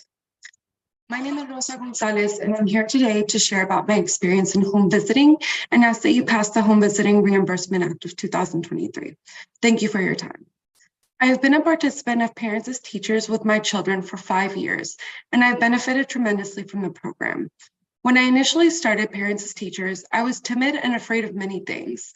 As I spent more time with my family support worker, I saw how hopeful and knowledgeable she was and began to open up. Through her support, I learned about many resources that were available to my family and gained confidence in advocating for myself and navigating the unknown. Home visiting has supported me in many ways, but a few experiences have been the most impactful on my family. Once we were facing housing insecurity and I fell into a depression, feeling that I had no way of moving forward. The family support workers stepped in with solutions and resources to help us navigate out of the difficult situation. At another point, my middle child was experiencing a speech delay. We were supported with his development with activities and attention provided by the family support worker, and he was able to start speaking. Many times, us parents have to focus on survival and don't have the tools and capacity to best know how to help our children. And that is when programs like home visiting become a guide and a lifeline. I also regained confidence in myself through working with my family support worker. Sometimes immigrants like myself get to this country feeling silenced, facing so many no's, losing value of oneself, and programs such as these help us gain some of the valor that we lost in our journey to get here. My family support worker has been dependable, made me feel valued, listened to, and that has been a huge support in and of itself. I have the will to salir adelante, which means move forward. Through my time in the program, I've had 3 family support workers, which all have been reliable and knowledgeable, but the transition from one to another inevitably made me nervous about the program's stability. I worried about how the program ending would affect my family, would I lose the support? Thankfully, I haven't, but I'm sharing my story today in hope that you will pass the Reimbursement Act of 2023 to support the program's sustainability for more families to receive the support I have. I always recommend programs such as these because I know how much families and communities can benefit from them. And I thank you all for your continued support and hoping that passing this bill will expand access to more families in DC. Thank you. Thank you. Elizabeth? Good morning, Chairperson Henderson and members of the committee. My name is Elizabeth Wright-Burek, and I'm a senior fellow with the Georgetown University Center for Children and Families. I'm here to provide testimony on the Continuous Coverage Act of 2023. And we at the Center for Children and Families are part of the McCourt School of Public Policy. And we're a research center with a mission to improve access to affordable, high-quality health coverage for children and their families. I'm the faculty lead for the center's work on Medicaid support for maternal and early childhood development. So we are really pleased to see the council consider new approaches to coverage and access to care that put the needs of young children, pregnant and postpartum people front and center in Medicaid. I'll just note briefly on the Home Visiting Services Reimbursement Act that a growing number of states, as we've heard, are seeking Medicaid financing. And it's really not a new strategy. There are many states that have done this for many years. But because we have so much more attention on postpartum and improvements and ways to really build the relationship between parents and kids, and all the reasons we just heard Ms. Gonzalez talk about, I think there's growing renewed interest in this proven strategy. So we're also seeing growing interest in states for continuous coverage for young children under 6, under the continuous coverage bill we're discussing today. And we have been following the progress of state Medicaid proposals for continuous coverage with great interest. These proposals have potential to keep more eligible children covered during the earliest months and years of development. We know from research over many, many years that just having access to health insurance among children make them more likely to be healthier well into adulthood and achieve better educational and economic outcomes. Even before the historic unwinding of continuous coverage that's been mentioned, where we're seeing a lot of children. Ms. Burbeck, I'm so sorry. If you could speak up into the mic, we're having a really. Oh, I'm so sorry. Thank you. Is that a little better? Yes. Oh, well, okay. If you could speak louder, Yes, I'm sorry, you might be at home and it might sound like you're yelling, but for whatever reason, you're coming in very light. Oh, I really appreciate it. Thank you for letting me know. So we knew from research on experiences with children's coverage in states for many years that most uninsured children are already eligible, but they aren't enrolled in Medicaid or CHIP. And that's due to churn, that we're experiencing right now, where many children may lose coverage at renewal because of paperwork or procedural reasons, and not because they've lost eligibility. So 5 years of continuous coverage for children up to age 6 can help to minimize gaps in care during this rapid and consequential period of brain development before kindergarten. It can minimize gaps in care, helping access preventive care, vaccines, and other doctor-recommended services they need to start school ready to learn. We know recommended well child visits are much more frequent in the first 3 years of life due to check early developmental milestones and stay on schedule for vaccines. So states have been seeking this policy as a means to support school readiness, to advance health equity, and to remove unnecessary administrative burdens and stress on families. And we estimate that we now have 9 states that have been approved or are in the process of moving to adopt anywhere from 2 to 5 year continuous eligibility in Medicaid for young children. I think the chairperson mentioned Oregon and Washington have just started to implement the 5-year continuous eligibility for children under age 6. New Mexico is awaiting federal approval. North Carolina has drafted a similar proposal in its waiver application that's in state review period right now. And then California, Colorado, Illinois, Minnesota, and Ohio are in the process of developing 1115 waiver applications to the federal government for multi-year continuous eligibility. And that's by a mixture of administrative action, legislative direction, or a combination of the two. And those continuous eligibility periods are between 2 and 5 years. So for example, Colorado and Ohio have passed legislation to adopt 0 to 3 continuous eligibility, but I think we're seeing more and more states starting with 0 to 5. So these are the 9 states I can report today, but state interest in this common sense policy is only increasing.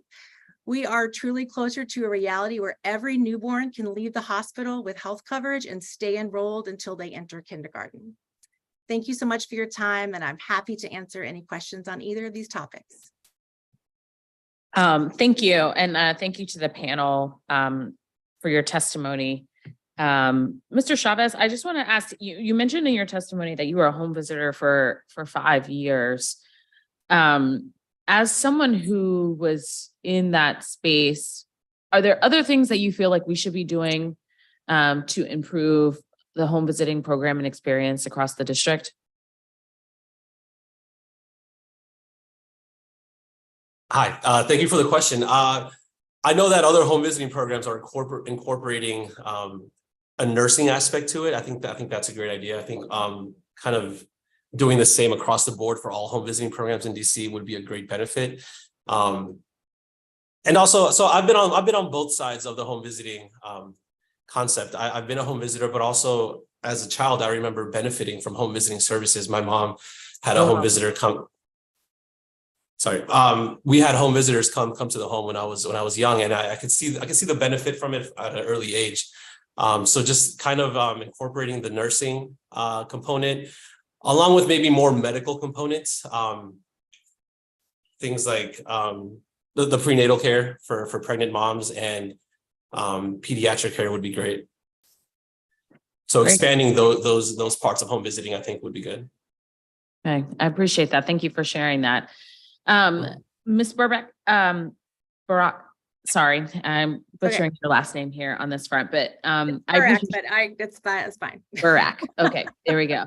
I appreciate your testimony on the continuous child coverage and sort of giving an outlay of what other jurisdictions who have done this work already are sort of seeing.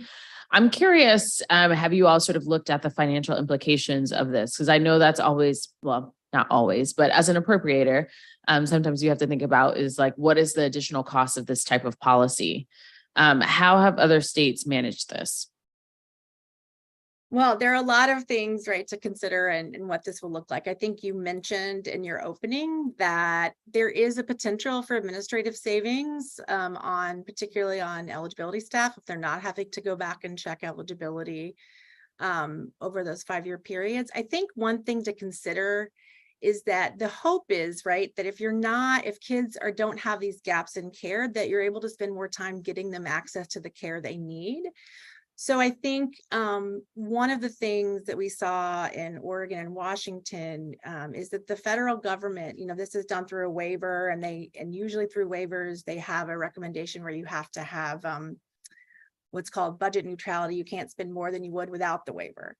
And I only raised that because in this instance and for this policy, the federal government has kind of taken that out of that agreement with the idea that if you are successful in keeping children enrolled, then you want them to get more access to services early when they need it to prevent further issues. So I think that's just a tension to consider. Okay, thank you for that.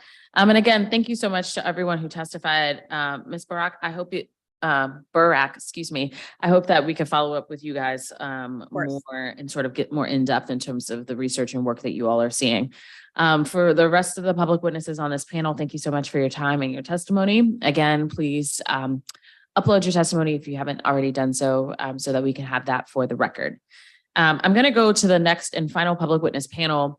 And just to sort of telegraph for folks where we're going to go here. So we're going to go through the next panel of public witnesses. We're going to take a brief break, and then when we come back, we'll have the government witness testimony. And so for the final witness group, Sonia Palomo, Sarah Barclay Hoffman, Tanya Vidal Kinlow, Eva Gina or Evgenina Orgaradova, apologies for butchering that. Nashima McBeath and Abia Pelt. Yeah, Pelt. We'll give it a minute while folks transition.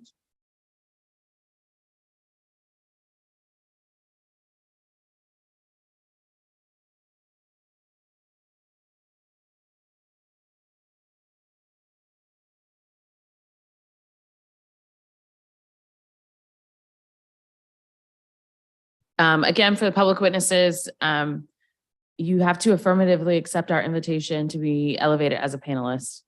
So there are some folks who we see in the waiting room who have not accepted our invitation.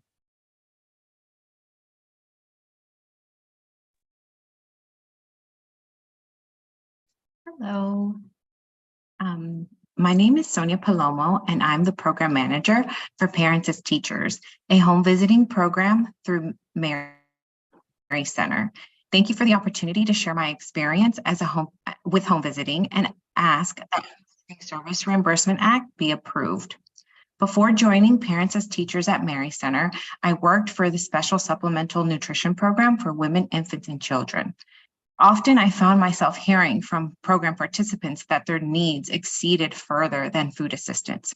Many times mothers shared that they were facing housing instability, domestic violence, lack of connection to resources in the community.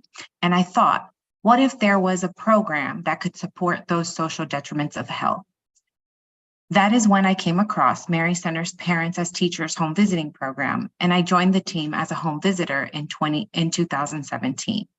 In my role as a home visitor, I was able to help caregivers build their circles of support and overcome the fear experienced with accessing services in the district. Many times that support included calling an agency with the caregiver or accompanying them to various organizations so that they could receive the help they so desperately needed.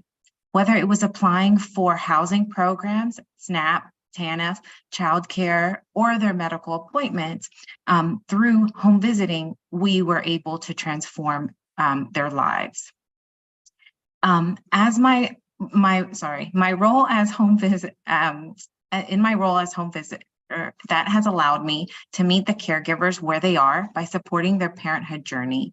We help accomplish their immediate needs and allow the families to focus on their health.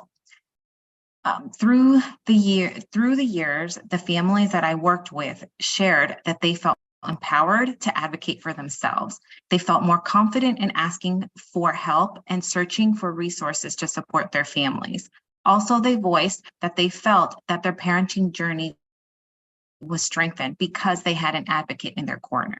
Now, as the Parents as Teachers program manager, it is imperative that we continue offering more families this unique support that addresses the district caregiver social detriments of health to create more stable, healthy, and strong families. With the approval of Home Visiting Service Reimbursement Act, we can accomplish this. Thank you. Sarah? Thank you. Good morning, Chairwoman Henderson and members of the committee. My name is Sarah Barclay Hoffman, and I am the Policy Director of the Early Childhood Innovation Network, also known as ESIN. ESIN is a local collaborative of health and education providers, community-based organizations, researchers, and advocates that promote resilience in families and children from pregnancy through age 5 in Washington, D.C. Thank you for the opportunity to testify in support of the Home Visiting Services Reimbursement Act today. Home visiting is an evidence-based strategy that has reached a plethora of children and families in DC. Through visitation in a safe and comfortable environment, families build trusting relationships with home visitors that allow them to receive helpful feedback and utilize recommended resources to strengthen their family bond and improve health outcomes for them and their children. Not only does home visiting improve family well-being and economic security, but has also been shown to be highly cost-effective with a significant return on investment. Science tells us that experiences, both positive and negative, in the first few years of life have lifelong effects on physical and mental health, learning capacities, and future economic productivity. During these critical years, safe, stable, and nurturing relationships from adult caregivers are critical to healthy brain development. Early relationships build brains in our city and nation's future. Research also indicates that supportive, responsive relationships with caring adults as early in life as possible can prevent or reverse the damaging effects of an excessive stress response, which can adversely affect brain and body development. Positive relationships impact and shape brain architecture, even in the midst of negative experiences and/or environments. Home visiting supports parents in a variety of essential areas, including this critical component of responsive, nurturing parenting, which research demonstrates has profound lifelong impacts. ESIN supports increasing and diversifying funds for home visiting and following the majority of states that have enabled Medicaid to pay for evidence-based home visiting programs, thereby leveraging federal funds alongside local funding. Furthermore, we highlight research that points to benefits of Medicaid reimbursement, such as increasing access to home visiting programs and realizing cost savings. ESIN has had the opportunity recently for select staff to receive training in an evidence-based home visiting intervention for infants and toddlers, attachment and biobehavioral catch-up. We hope that this legislation will allow for expanded uptake and access to a wide variety of effective and culturally attuned home visiting programs, many of which have been highlighted in today's hearing. Multi-generational, preventive, upstream, evidence-based and informed approaches from pregnancy through early childhood, such as home visiting, are exactly the types of investments we should be making in the district to advance short and long-term equitable outcomes for our residents. DC can build on its strong early childhood system by adding home visiting as a Medicaid reimbursable service. In a similar vein, ESIN also supports the Childhood Continuous Coverage Act and will be submitting a full statement of support for the record. Thank you again for the opportunity to testify today, and I welcome any questions you or the committee may have. Thank you so much. Ms. Kinlow? Good morning, and thank you, Chairwoman Henderson and members of the committee for the opportunity to testify today regarding Bill 25419, the Childhood Continuous Coverage Act of 2023. Children's National Hospital supports this legislation because it would prevent the Medicaid, CHIP, and Immigrant children's programs from requiring coverage redetermination for children ages 0 to 5 years old until the end of the month in which they turn 6 years old. My name is Tanya Vidal-Kinlow, and I'm the Vice President of Community Engagement, Advocacy, and Government Affairs. Children's National believes this legislation will advance multiple important goals, including promoting child and family health, increasing access to healthcare services, reducing administrative burdens for families, providers, and state administrators, and improving health equity. Access to healthcare and health insurance coverage has emerged as a top community priority and has, as identified through the Children's National and HSC Healthcare System 2022 Community Health Needs Assessment. The CHNA identified key local needs through systemic comprehensive data collection and analysis, including community engagement. A data-driven top theme was health insurance coverage and informed one of our 4 community health improvement plan strategies to advance childhood opportunity, improving access to health care and health insurance coverage. This year, as Medicaid recertification has resumed, Children's National has actively engaged in patient and community outreach to ensure children and families have information they need and do not experience unnecessary gaps in coverage. The Childhood Continuous Coverage Act is important long-term strategy to address the community need and priority of health care access and insurance. Furthermore, the focus of early childhood, one of the most critical periods of growth and development in the body and brain, sets the stage for positive lifelong health, education, and economic research. Research and analysis points to numerous expected benefits of continuous eligibility in early childhood. First, it's going to reduce state administrative costs. If we have continuous coverage, it's been shown to reduce the administrative costs associated with beneficiaries churning on and off Medicaid due to temporary income fluctuations and enabling states to utilize more Medicaid funding for direct health care. Second, it will improve access to care and promote health equity. Recent findings suggest that reducing recertification requirements and decreasing the administrative burdens, especially for families with low incomes, may help children access the health care they need due to continuity and coverage.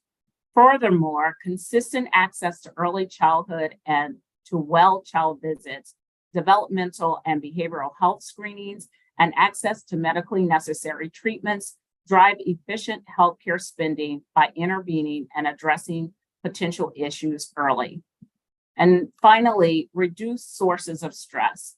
The proposed legislation also has an important twofold benefit of reducing a source of stress for both parents and young children, a policy design principle the Center on Developing Child at Harvard University deems critical.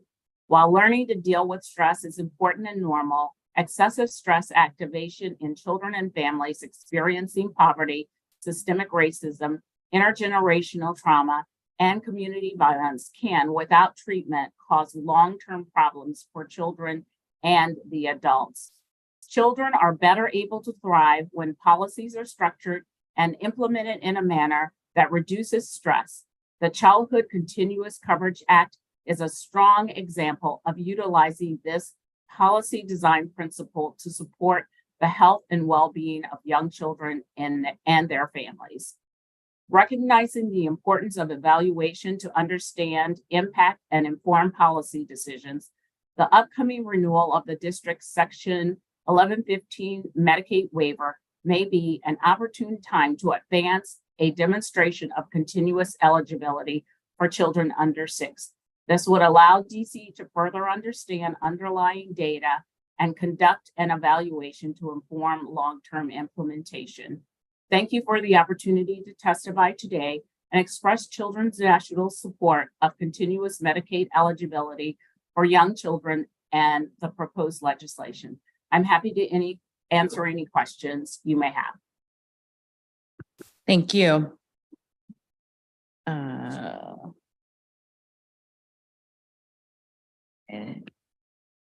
Evgenia? Please tell me how to pronounce it properly. It's Evgenia, but you got it pretty close. Evgenia. Okay, go ahead.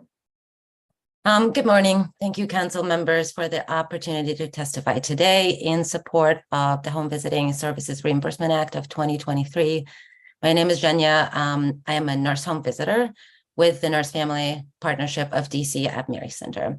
As you've already heard, Nurse Family Partnership is an evidence-based community health program with 45 years of research showing significant improvements in the health and lives of first-time moms and gestational parents and their children affected by social and economic inequities. I'm sure you know the state of maternal health care is in crisis. DC's infant mortality rate is one of the worst in the country. We also have high rates of inadequate prenatal care and preterm birth, which is the second leading cause of infant mortality. And moreover, for the last several years, we're seeing an increase in preterm birth and a huge increase in disparities rooted in racism and discrimination. I can go on with statistics because the data and research is definitely behind us on this, and you've already heard from many people testifying here. Bottom line is that we simply cannot afford not to invest in the families and in home visiting programs that support the families in DC. As a nurse, I have a privilege and honor of being a trusted healthcare professional that the mothers in our program have consistent access to. While we're a community health program, we are uniquely trained and positioned to truly begin to address the socioeconomic determinants of health in an individualized approach. As a nurse home visitor, I meet mothers in spaces they're most comfortable in. To offer support beyond a medical appointment, home visiting is truly unique and unlike anything else out there. We're able to meet our participants where they are. We're there for our participants and their children's health, physical, mental, and emotional, and for their life's journey. We're not there to judge or tell them what to do. We're there to be an additional safety net and a support system. The lasting and trustworthy and reliable connections we make serve as the foundation of support provided in the most dignified and truly family-centered way. Brene Brown describes empathy as the act of listening and holding space without judgment, emotionally connecting and communicating the incredibly healing message of I am here for you and I'm here with you. Empathy fuels that connection, and when someone is in a deep hole with their struggles, empathy is climbing down into the hole with them and saying, you are not alone. In home visiting, that is what we do. We are not looking over the edge, simply acknowledging, oh, wow, that hole looks really dark. We are there, we are in the hole, we're in the hole together, and we are there telling them that they're not alone.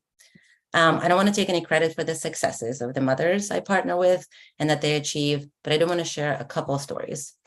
One of our participants is a refugee immigrant from Afghanistan, and she enrolled during her pregnancy. Her daughter is now 8 months old. While her pregnancy and birth went really well, significant personal health issues and feeding challenges for the child started very soon after. And throughout the overwhelming experience of multiple healthcare appointments and confusing referrals, all in a language that is unfamiliar to them, the NFP visits provided an opportunity for very close care coordination, communication, and support to the participant. Additionally, through our regular developmental screenings, we identified an early developmental delay that was able to be addressed through a completed referral with early intervention. Now this child is thriving, back on track, and the mother has a stable maintenance routine for her own chronic health issues, as well as the knowledge base that she needs to navigate the healthcare system in the future. Another participant, who is a refugee as well, and a survivor of sexual and physical abuse, who has been experiencing significant abuse from her husband ongoingly, is now connected to multiple services and resources in DC. After a recent assault, she experienced significant abdominal pain during her pregnancy, but did not know what to do about it. The home visiting nurse supported the client in obtaining appropriate high-level medical care to ensure the safety of her and her baby. She has since decided to leave her husband after multiple home visits that included planning, coordinating, supporting the participant in building her own life, a safe and stable life for herself and her child, who will be born in the next couple months. I was also a young immigrant mother, similar to the families that I work with now, and I have an incredible compassion and understanding for the situations and challenges that some of the mothers I work with experience. Being witness to the huge leaps in the growth of the mothers in our program is truly an honor. Every parent deserves to have equitable support needed to create healthy and stable life for themselves, their family, and their children. No one should have to do it alone. And an integral part of creating equitable environments for the families in our communities is consistent access to home visiting programs with sustainable funding. Thank you for giving me this opportunity to share these stories, and I'm happy to answer any questions. Thank you. Nashima?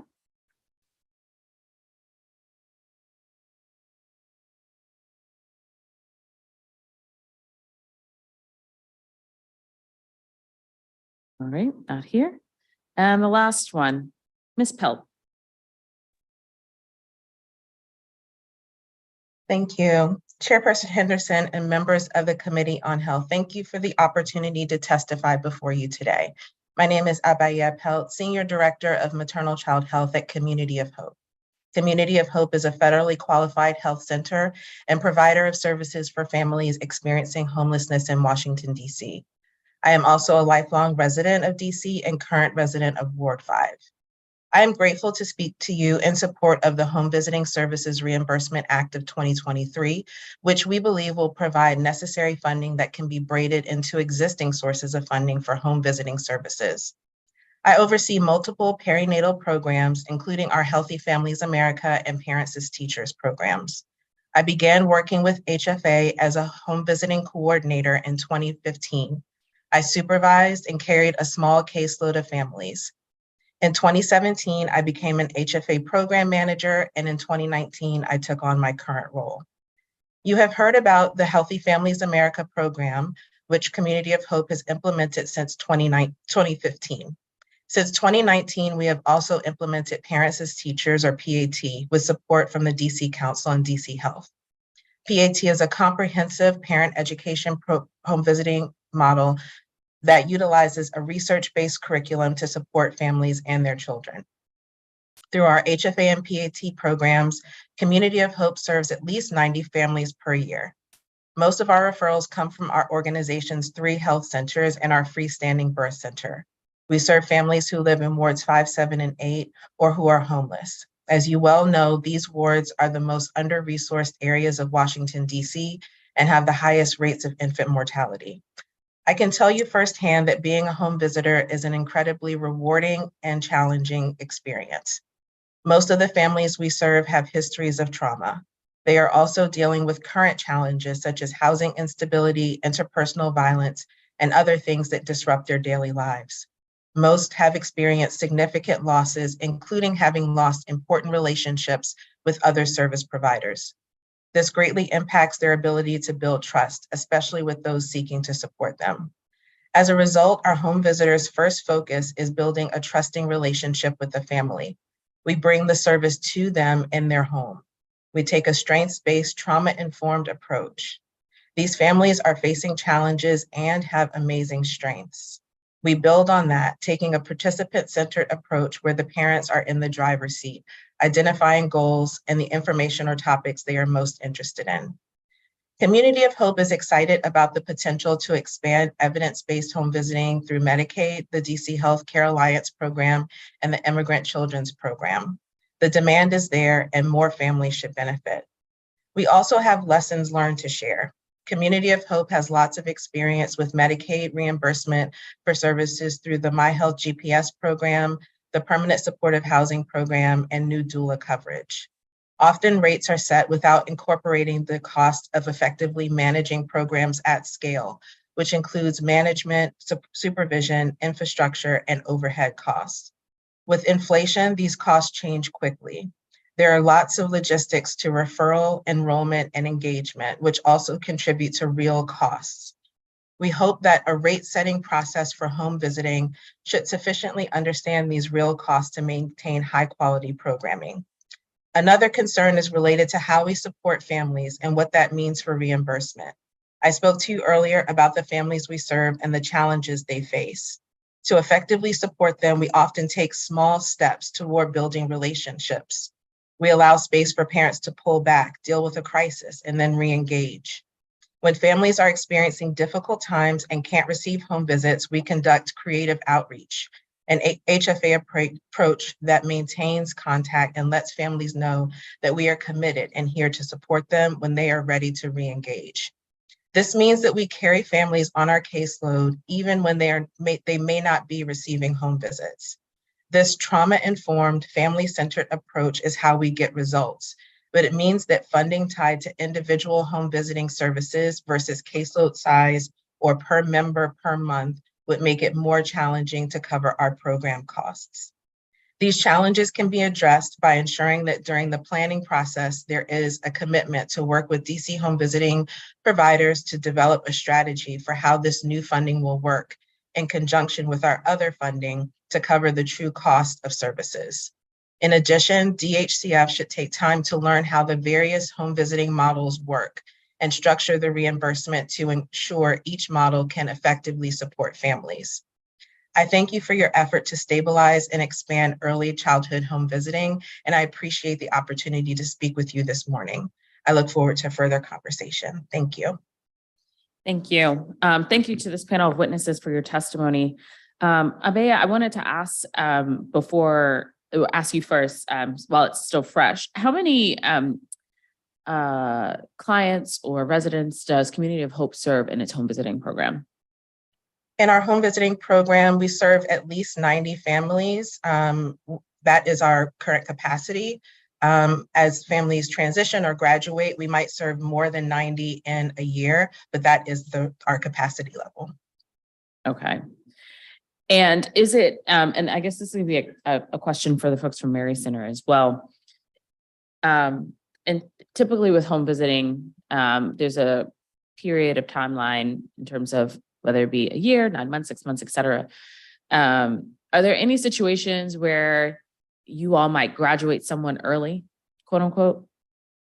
So our goal is to retain, our program is from pregnancy until the youngest child in the family turns 3 years old. Okay.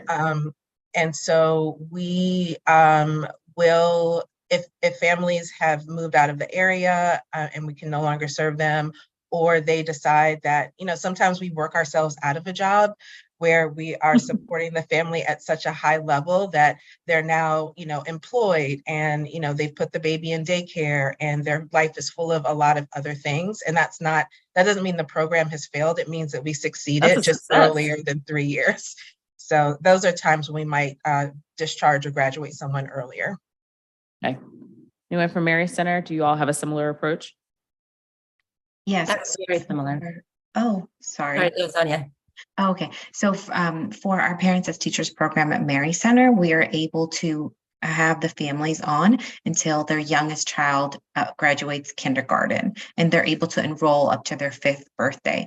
And just echoing what Abea was mentioning, should the families feel that they have received all the support that they needed and reached their goals, they are able to graduate earlier, but that's exactly what it looks like. They've reached their goals, they're back at work, they have built their circles of support as well. Okay. I was at an ANC meeting last night in Anacostia, and I got a question from someone who was asking about how the city is doing or not doing in terms of coordination of services when you have a young child who's involved who, or is may have the potential to struggle, maybe. And basically, sort of saying that, well, in my kind of response, right, I feel like sometimes the district, we are very resource rich, but we are coordination and implementation poor on some of these things.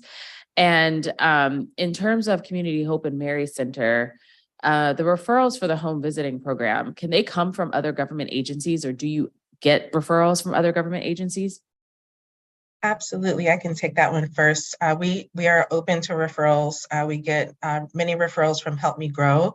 We are also partnered with other agencies in the District of Columbia. We also maintain very close referral partnerships with the other home visiting programs as well, so that when we're at capacity, we might refer to Mary Center or the Georgetown Parenting Program. And so, yes, we are open. Okay. I imagine that would sort of be the same there. I want to switch gears and ask a couple questions on the other bill. Ms. Kinlow, thank you so much for testifying and for the great partnership and work of Children's National Hospital. I'm curious if you've sort of been hearing from your colleagues who are in the clinics or in the, provider space around what has been happening in terms of Medicaid renewals thus far as it pertains to children. I know we made an adjustment a little bit ago to make sure that no child lost their coverage, but I'm curious anecdotally if you've heard any feedback prior to that around were families arriving and realizing that they were not covered anymore? Thank you, Chairman Henderson. I just want to caveat what I share with you to say that we do serve children from across the region, so our experiences will obviously reflect the region. We have seen some issues with redetermination, and are seeing that some children are losing coverage. It's part of the reason why we are asking the council to support this legislation.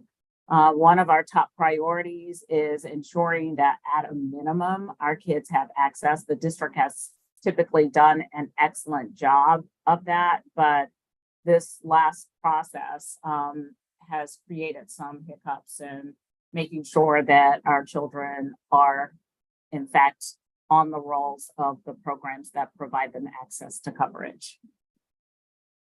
All right. Well, I'm over my time and I'm trying to practice what I preach. I thank you all so much for your testimony. Thank you, Ms. Kinlow, for that. And I look forward to visiting Children's next week. We look forward to seeing you. And thank you again to everyone who provided public witness testimony. As I said earlier, we're going to take a short break. Let me be realistic. So we're going to come back at noon with the government witness testimony. So that gives us about an 11-minute break. And then we will hear testimony from Melissa Bird, who is the interim director of the Department of Healthcare Finance. Thank you. Thank you.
All right, I will now call up our government witness for this hearing.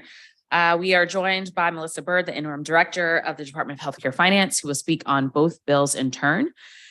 Before you begin, I will ask for you or anyone else who might speak, Eugene Sims, who is the current head right now of the Medicaid program, is also at the table with her. Before you all begin, I need to swear you in that the testimony you're presenting is accurate. So if you could raise your right hand. Do you swear or affirm under penalty of law that the testimony you're about to provide to the Council of the District of Columbia and this committee is the whole truth and nothing but the truth? Yes. Great. Yes. Please begin. Can you hear me okay? Okay, great. Good afternoon, Chairwoman Henderson and members of the Committee on Health. I am Melissa Bird, interim director, of the Department of Healthcare Finance. I am here today first to provide testimony on behalf of DHCF on Bill 25-0419, the Childhood Continuous Coverage Act of 2023.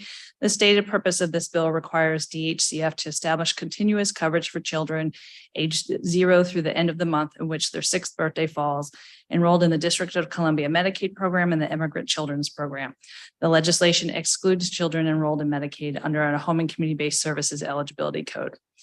Approximately 106,000 children under the age 21 were enrolled in a public health insurance program in the district at the end of fiscal year 2022. Children residing in households with low income are eligible for health insurance through the Medicaid and Immigrant Children's or ICP programs. In Medicaid, the income limit for children ages 0 through 18 is 324% of the federal poverty level. For a family of 4, this is equal to a monthly income of about $8,100. The income limit for children ages 19 and 20 is 221% of the federal poverty level, or about $5,525 a month for a family of 4. The district's local only program, Immigrant Children's Program, follows the same income limit set for the Medicaid program. Medicaid and ICP eligibility are based on monthly income, and eligibility must be certified annually. If a family experiences a change in circumstance, for example, a change in income, a change in residency, or address, their eligibility status may be affected. In cases where eligibility requirements are no longer met, a child can be disenrolled before the annual eligibility determination. One exception is the district's deemed newborn policy. Deemed newborns are automatically eligible for Medicaid for 12 months unless the child is no longer a DC resident. So when you're born, it gives you the full year of coverage. And at the time the child reaches the age of 1, the eligibility must be renewed at that time. The district's experience with continuous coverage requirements is limited to the deemed newborn policy. However, throughout the public health emergency, continuous Medicaid and ICP enrollment was implemented, alleviating the annual eligibility redetermination requirement. During this period, overall Medicaid enrollment increased to a historic high of over 300,000 district residents. In February 2020, prior to the public health emergency, there were 95,000 children under age 21 enrolled in Medicaid and ICP coverage. By the end of fiscal year 2022, this number had grown to 106,000. For Medicaid, the continuous enrollment ended in April 2023, as you're well aware, and for the Immigrant Children's Program, it ended in August 2022. Looking forward to the future, the district will implement a 12-month continuous coverage for children under 19 effective January 1st, 2024. The Federal Consolidated Appropriations Act, or CAA, requires all states to provide 12-month continuous eligibility for children under 19 in Medicaid and the Children's Health Insurance Program, CHIP, effective January 1st. In the district, our Medicaid program, or our CHIP program, is just a Medicaid expansion program, so I won't delineate the two of them. Medicaid is inclusive of both Medicaid and CHIP. The district will be in compliance with the CAA requirements in the new calendar year. Most Medicaid beneficiaries under 21 average just under 11 months of enrollment per year prior to the continuous coverage requirement that was applied during the public health emergency, and just over 11 months per year while the requirement was in place, minimizing the impact of the CAA provision. State efforts to enact continuous coverage requirements for children are relatively new. Currently, only 2 states, Oregon and Washington, have federal approval to allow continuous eligibility provisions for children under 6, and both approvals occurred in the past year to 2 years. There's one other state, New Mexico, whose request is pending. All proposals limit continuous coverage to under 6. We have a correction to our testimony. And as you will see in the chart in the testimony, we delineate between eligible population, exceptions, and Medicaid authority. There is no pathway to achieve continuous eligibility for children under 6 through a Medicaid state plan amendment. The viable pathway to enact continuous eligibility is something called an 1115 demonstration waiver request, in which Oregon, Washington, and New Mexico have submitted, and Oregon and Washington being those 2 states that have approved waivers. Demonstration waivers allow states flexibility in their approaches to program design and benefits, and to test and evaluate innovations. Unlike a Medicaid state plan amendment, 1115 waivers are time limited.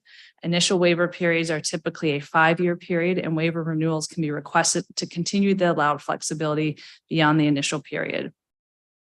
One key requirement of an 1115 waiver is that it must be budget neutral to the federal government. This means that the waiver program cannot cost the federal government more than they would have spent absent the waiver. States can demonstrate budget neutrality by demonstrating program savings or something called a hypothetical expenditure. Unless a new federal policy is enacted or guidance issued, DHCF believes the only pathway for continuous coverage for children is through the 1115 demonstration waiver authority. Considerations for extending continuous coverage for children up to age 6 must include fiscal impact. DHCF's very preliminary analysis suggests that children under age 6 with DHCF coverage, so Medicaid or ICP, have historically been enrolled for about 3/4 of all months until their 6th birthday. The anticipated increase in the number of Medicaid coverage months from continuous enrollment until age 6 will increase overall Medicaid and ICP spending. Of course, the district is proud of its low uninsured rate, ranking 2nd in the nation for percentage of residents with health insurance coverage. Continuous coverage for children under 6 in the Medicaid and ICP programs will support the continued high rate of coverage in the district.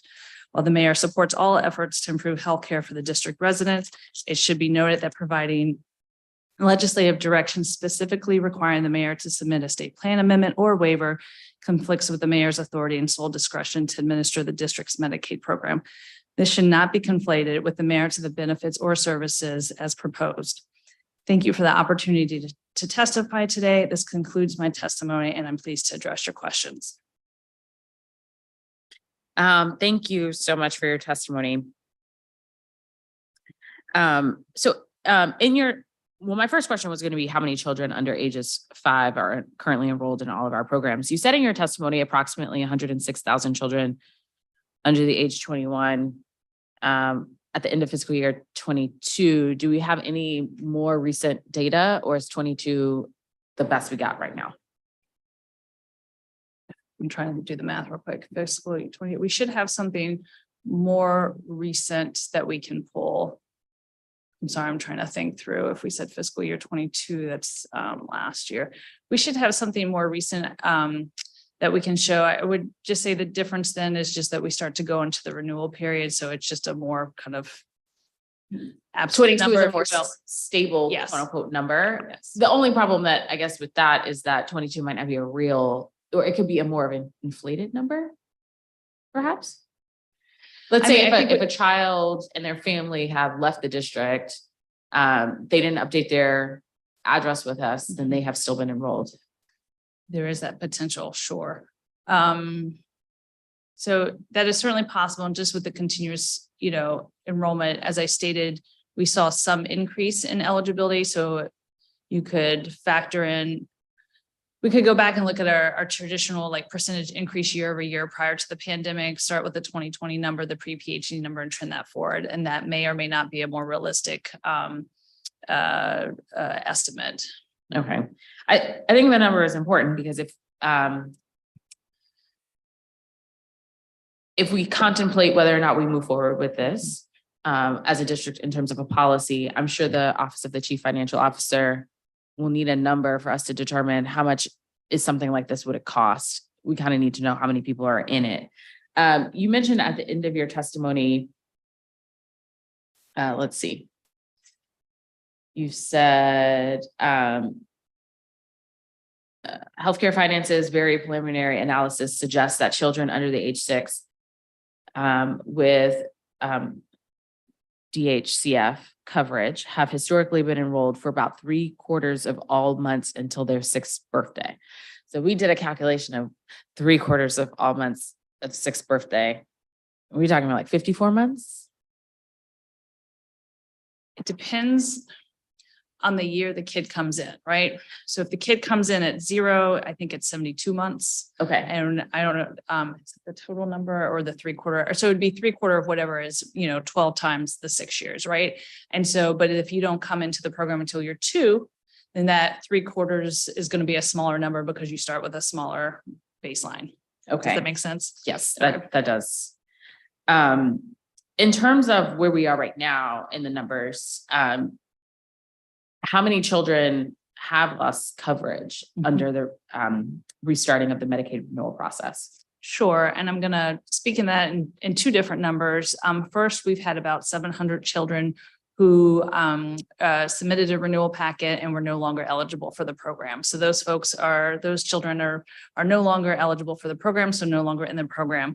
I think to kind of the larger question is and what was referenced earlier is the ex parte issue, which and how are we doing passive renewals for Medicaid families, which had an impact on children. Specifically around that, the total number of kids impacted is about 8,500.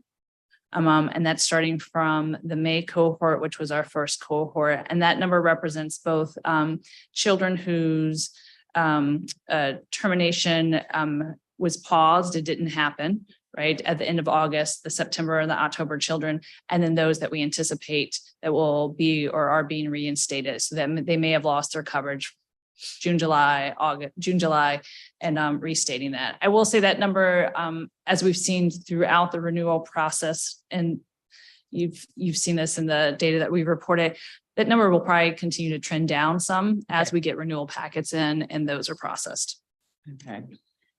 Now that CMS has issued the guidance on ex parte determinations to be done at the individual level, so kids are separate from their parents, does that alleviate any of the concerns that you have about splitting off children who have continuous coverage?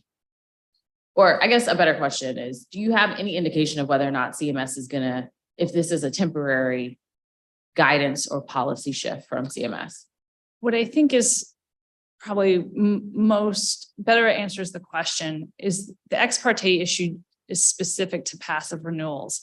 It is not, we still as DC Medicaid, we're ultimately determining the eligibility for an individual person. So a child, when they come in through the renewal process, the problem is that passive renewal process, if a member of the family didn't meet their income didn't seem to meet the mom's income requirement, then we moved the whole family to the paper renewal process, for lack of a better term. So we are still looking at the individual at the end of the day of making that determination for their eligibility. That I don't expect any changes to. Okay.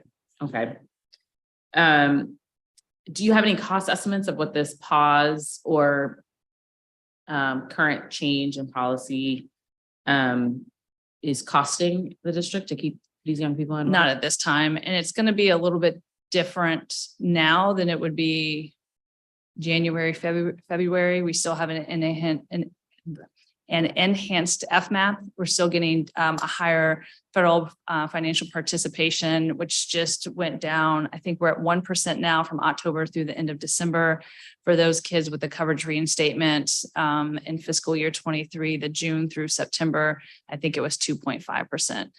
So we have to look at that along with what projections we had in the first place and see what, if any, cost impact. The one thing I will say with children, just generally, and this isn't unique to the district, they're usually the lower cost population, except for that first year of life. After that, it's a lower cost.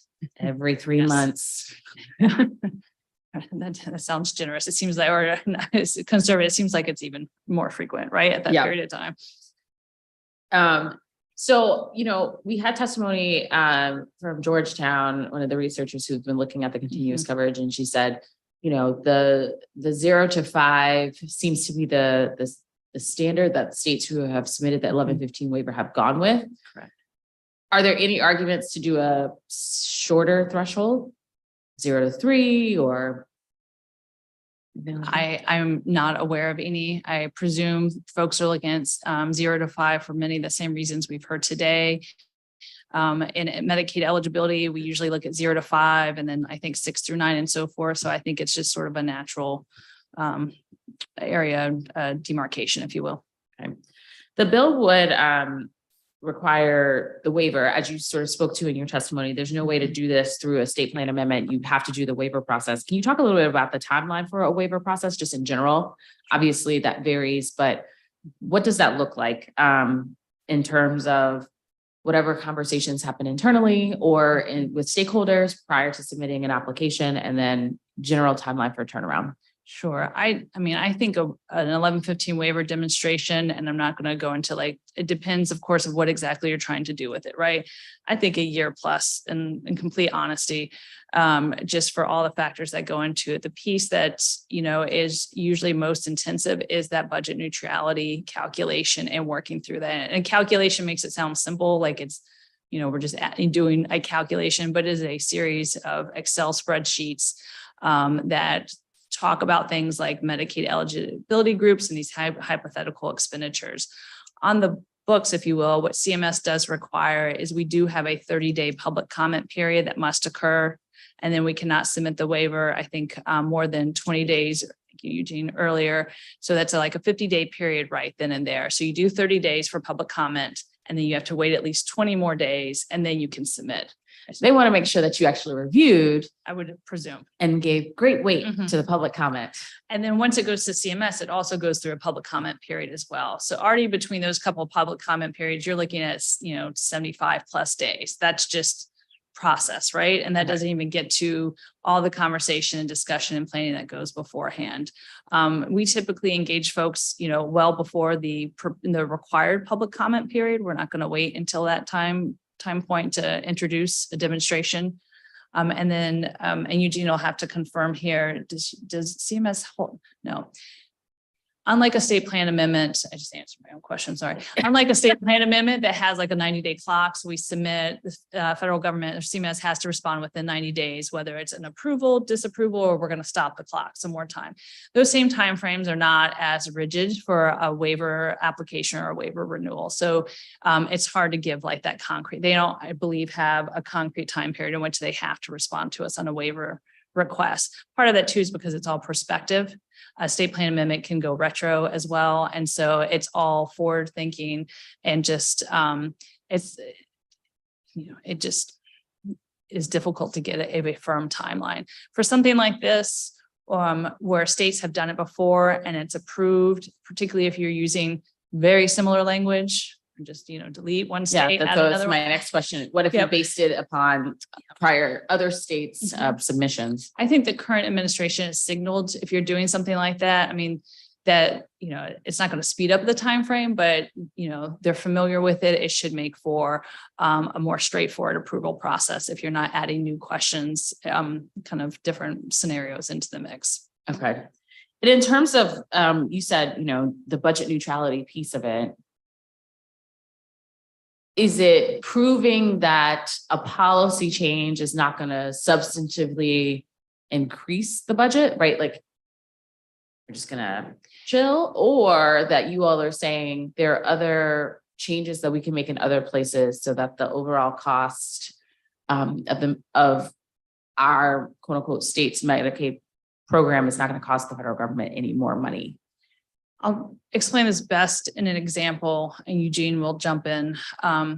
So in the case, as we've been reading through the Oregon and Washington special terms and conditions, and that's just the agreement between the feds and the state for a demonstration waiver, they're using what they call hypothetical expenditures for continuous enrollment of children. What that means is that they're essentially saying they could be having those expenditures already, like, the kid's eligible, they're enrolled, we cover them. So that cost is out there. And in that case, that's the neutrality, because you have this hypothetical expenditure here. So it's hypothetically costing the government. And so it is neutral. I will say, like, budget neutrality has been explained as an art and a science. So if it sounds, well, that's it can be that way. So I just want to, it's very, so it goes through those machinations. There are also times where if you can show a savings, across the program, then that balances out, right? If you show savings here for XYZ, and then you have a new cost here, $50 here, $50 there, Right. it equals out, it's neutral. Okay, I mean, one of the things that we've sort of been hearing is the administrative costs of renewals. If you were able to eliminate that for a certain population of individuals, then we can consider that to be a savings, if you will. I'm not confident that there would be a lot of administrative cost savings. What I've looked in the special terms and conditions for the two other waiver programs so far, the state is still required to check residency on an annual basis. There are still things that the state has to do. The individual, the beneficiary doesn't have to do it, but the state is still doing it. And so it's unclear to me if there would be a savings. And if we look at the past 3 years with the public health emergency, I don't think we've seen a reduction in staff or systems costs or et cetera because of the changes. That's also because we provided continuous coverage, but then we also had not astronomical, but a very significant number of people who then signed up for the programs as a result of what was happening with the economy at the time. So generally the Medicaid waiver process requires evaluation and monitoring. How have we done that with other 1115 waivers? Have we done third party or internal? It has to be an independent evaluation. So the most recent experience we have is current experience with our current 1115 waiver. We have, I believe, a 5-year contract with the vendor at a cost of about $200,000 to $400,000 per year to conduct the evaluation. And that's creating part of the evaluation components. And we can get you more information if you're interested in, like they've done focus groups with beneficiaries who have been impacted by the waiver services and looking at things like that. And then we have a number of metrics. So it's setting the baseline and then the reporting. And so it's a fairly prescriptive evaluation requirement through the federal government that is usually they have some of their own requirements. And then usually within a certain period of time after the waiver approval, we have to submit the evaluation design and show stuff throughout the waiver process. In terms of the cost of evaluation, is that calculated as separate or apart from the budget neutrality conversation? The administrative costs are separate and apart from budget neutrality. It's that direct was like, service. That's already that's a cost already. Okay. Are you aware of any factors that might hinder the district's ability to receive a waiver that other states have successfully navigated? From the federal perspective authority, there's nothing based on the current legislation that gives me pause about the ability for federal approval. If a child is enrolled in private commercial insurance at some point while also continuously enrolled in Medicaid, how would that work? So that happens today, not the continuous enrollment piece, but being uninsured is not a Medicaid eligibility requirement. So you can have private insurance and have Medicaid as well. The key here is that Medicaid is the payer of last resort. In pretty much all cases, there's a couple little exceptions, not really applicable here. And so what happens if my child goes let's say we have private coverage and we have our Medicaid, my child goes to the doctor, it's a covered service under my private insurance, the provider bills, that insurance, it's paid, et cetera. Now, if my child is receiving a service that's not covered by my private insurance, then that provider is going to bill Medicaid and then Medicaid will reimburse for that service. Okay. So if they're enrolled in an MCO, which most are because we use managed care programs, does the district just continue to pay the MCO? Again, Medicaid eligibility is an entitlement. So if you're eligible, you are entitled to the program. You come into the program, and even if you have private insurance, then we'll continue to pay. We will pay the capitated rate because you are entitled to that benefit. It's just always a little, you feel like, well, that could be not with just children, but with adults in general, right? We are paying Medicaid MCOs for thousands of people who will never use the coverage. In that year, they may never go to the doctor, which, in some cases you didn't have an emergency, fantastic. But in other cases, you're not doing some of the preventative care stuff that we would hope that you did. But I will say, when you look at rate setting for managed care. And that's where you get into the whole risk pooling. So someone who's costing you a little bit or nothing balances out the person who is maybe the outlier on the cost too. So that's where you're looking at a rate that takes in all those considerations and that experience. So that is more reflective. When you're looking per person, you're like, oh yes, I'm paying this, for this person who's receiving those services. I appreciate kind of the dissonance that creates, right? But through the rate setting process, it really does try to account for those things. And from a process standpoint, how does initial enrollment for a newborn work?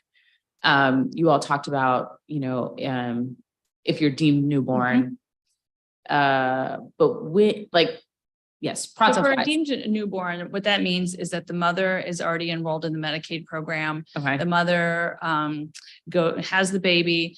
The baby is deemed Medicaid eligible. So the parent or caregiver does not have to complete a Medicaid enrollment application at the birth. Now, if there's a child who's born, a baby that's born, the mom is not on Medicaid, we don't know that baby because the person's not involved in the program, correct? Right. And in that scenario, then the parent or caretaker is going to have to actively reach out and apply for the program. Okay. Is it a similar situation where you're deemed covered, but at, a month later, a couple of weeks later, well, whenever the Social Security Administration gets back to you, you have to provide the Social Security number, et cetera. There's still some paperwork pieces.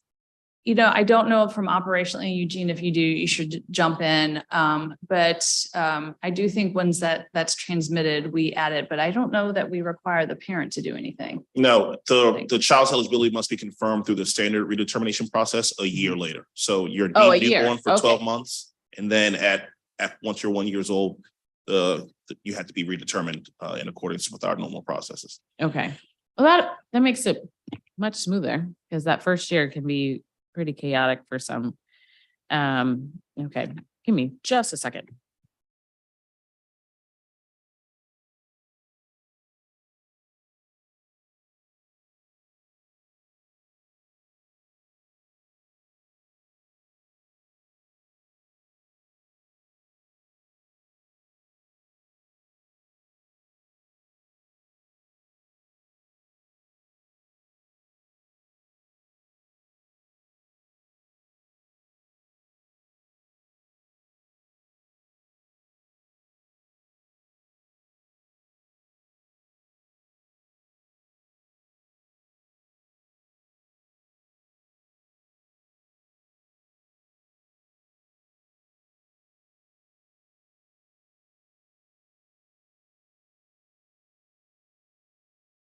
Okay, that concludes my questions on the Childhood Continuous Coverage Act. We'll now move to the Home Visiting Services Reimbursement Act of 2023. So you can start your testimony on that. Thank you very much. Good afternoon again, Chairperson Henderson and the members of the Committee on Health. I am still Melissa Bird, Interim Director of the Department of Healthcare Finance. And at this time, I'm providing testimony on behalf of the agency on B 25-0321, the Home Visiting Services Reimbursement Act of 2023. The stated purpose of this bill requires DHCF to establish coverage of evidence-based home visiting services under the DC Healthcare Alliance or Alliance Program, Medicaid, and Immigrant Children's Programs effective October 1st, 2024. The services provided under a home visiting program proposed by the legislation include an array of pregnancy, postpartum, child development, education, and mental health and counseling services, as well as other services that facilitate access to resources intended to improve health outcomes for parents and children. Home visiting programs are typically set up to support pregnant individuals and parents with young children and have indeed been effective in improving health outcomes. According to the Home Visiting Resource Council, home visiting can increase participation in prenatal care and improve early language and cognitive development in children and help families develop a strong foundation during the early stages of parenting. There are existing home visiting options for district residents, many of which we've heard about today. Most notably, the programs operated or funded by the Department of Health. DC Health currently operates or funds 3 in-home service programs to provide services to children and parents, including the DC Healthy Start Project, the in-home parent education program, and DC Linking and Tracking Surveillance. Nationally, approximately 28 states currently use federal financing through Medicaid to implement coverage of home visiting services. The National Academy for State Health Policy identifies at least 7 different state plan benefit categories supporting home visiting. The most common benefit categories include targeted case management, extended services to pregnant women, and early and periodic screening, diagnostic, and treatment, or commonly known as the EPSDT or the child benefit. Most states support home visiting under an optional Medicaid benefit category, such as through a waiver or through the Children's Health Insurance Program. Home visiting services may also be coverable under the Medicaid Preventive Services benefit.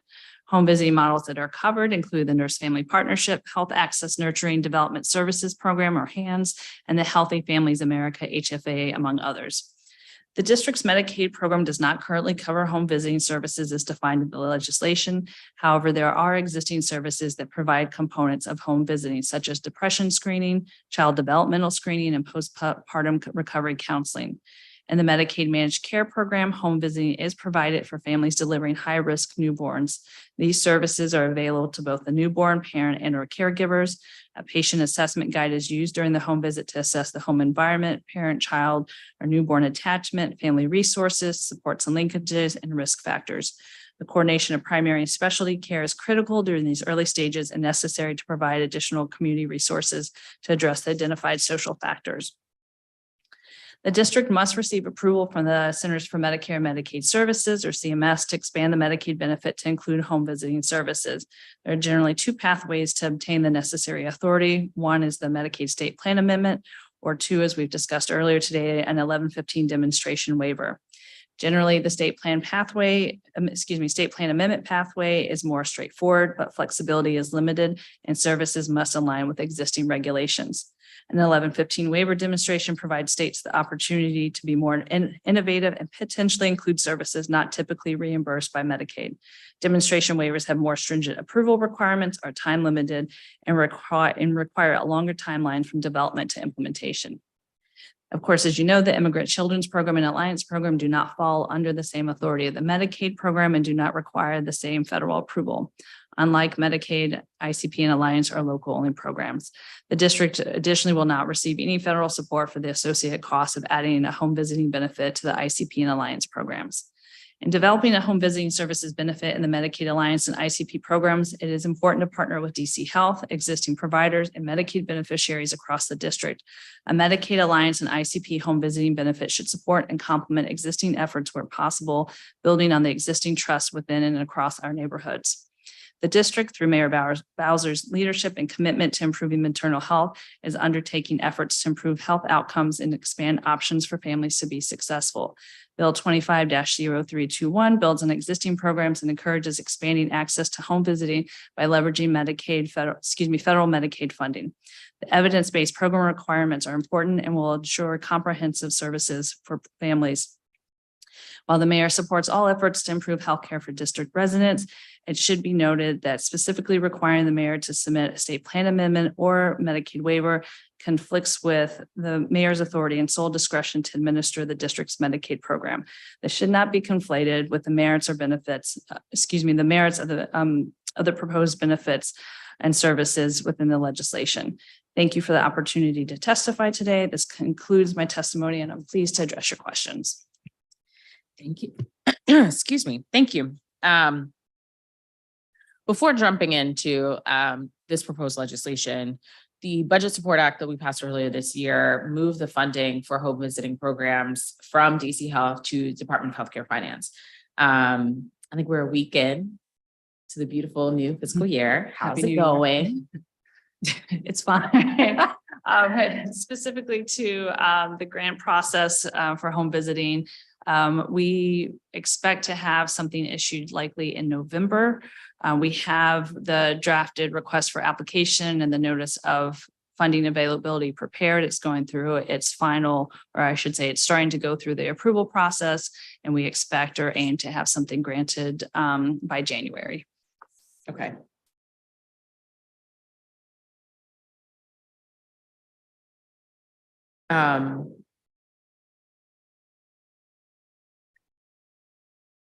I would imagine for organizations who are hearing that, they're thinking about, what am I going to do October, November, December?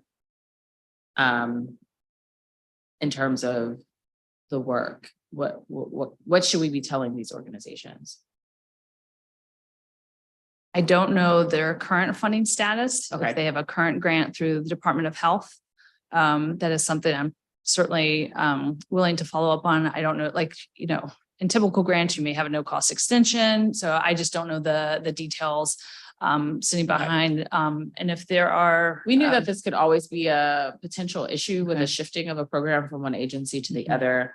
But this isn't just a conversation I'm having with you. I'll have this conversation. I'm meeting with DBH tomorrow, similarly around if we know that if we know that a grant is funded and we know when the new fiscal year starts, and again, not a criticism of healthcare finance, but just the government in general, why are we waiting until October to then write the RFP when the RFP could have been written in August and released on October 1? This is different because this is, your first time with this. And so I just hope that we could all sort of think a little bit differently about how we do this, because not just for home visiting programs. Now, many of these programs are lucky because not many, all of these programs are lucky because they're based in organizations for which they have larger budgets than just this funding from DC government.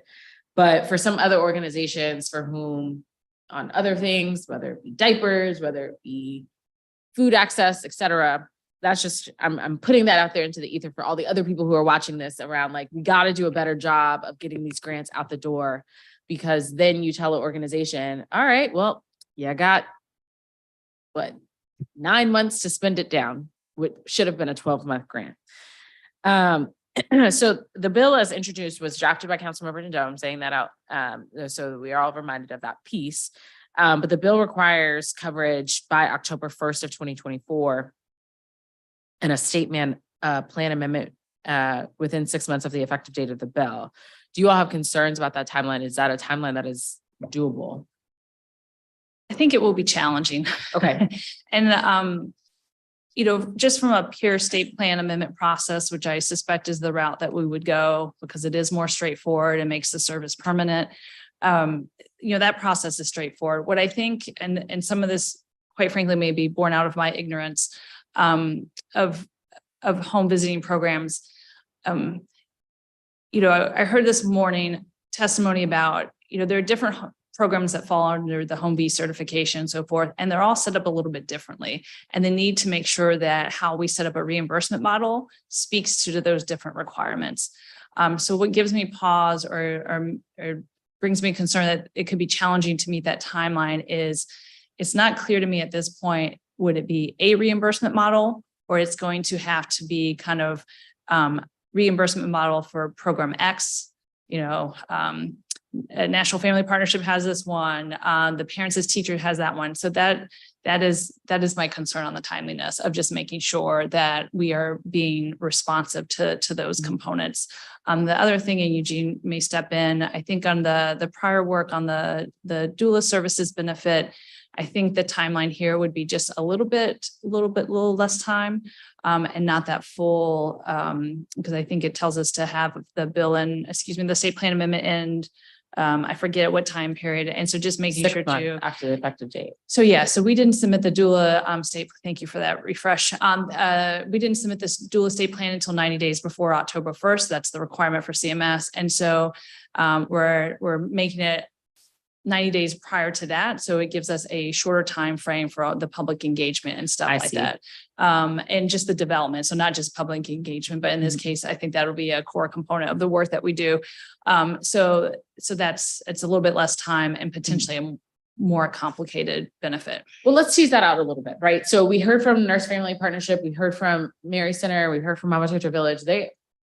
My sort of calculation, some of them, all three of them, or even Community of Hope, are all kind of delivering a different type of model.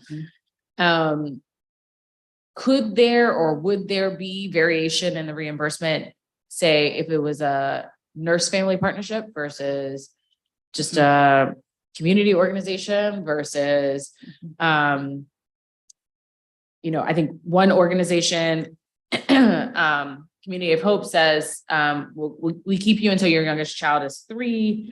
Mary Center, I think, said until someone starts kindergarten.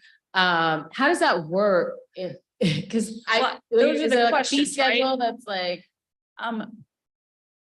Well, I was gonna say, I mean, for something like this, there is a fee schedule, right? But for a program like this, most states look at more of a capitated or a per member per month kind of rate, because to some of the the testimony you heard earlier, you know, the kind of the services that are necessary or the infrastructure necessary to support the actual service is not, all those pieces are not, may not be a discrete billing code to bill us, right? To bill Medicaid. And so we do have to look, I think, more holistically. And that gets to, I think, what you're suggesting and what I'm saying about, one, there are different models, and each of those models have different components or requirements. I think they all have a registered nurse or some kind of, you know, licensed provider that's involved. But if one is a registered nurse and one's a lower level provider, that impacts the rate. The whole kind of variance about who's eligible for the service. It's just, you know, prenatal through the first year of life, or it's for 3 to 5, or it's up to 5. I think all of those considerations will have to be factored in into how we would set a rate. Do you want to add anything? Yeah, and set a rate and set a service definition and compare that service definition to which Medicaid state plan authority it fits under. So all that work in the legislation requires that engagement and that development with the community stakeholders and that shortened time frame. First, I think for doula, we had essentially a full fiscal year. Yeah. Depending on where and when this bill becomes law, we may have a vastly shorter time frame The one last, to complete that excuse engagement. me, pardon the interruption. The one last thing I will mention, and you heard this throughout the testimony too, it's oftentimes funding home visiting. There's obviously the Medicaid reimbursement piece, but there may be services that aren't reimbursable by Medicaid, and you use what you kept hearing, braided funding. So that just means you're taking different funding sources, right? And that, you know, provides the full cost or for the service.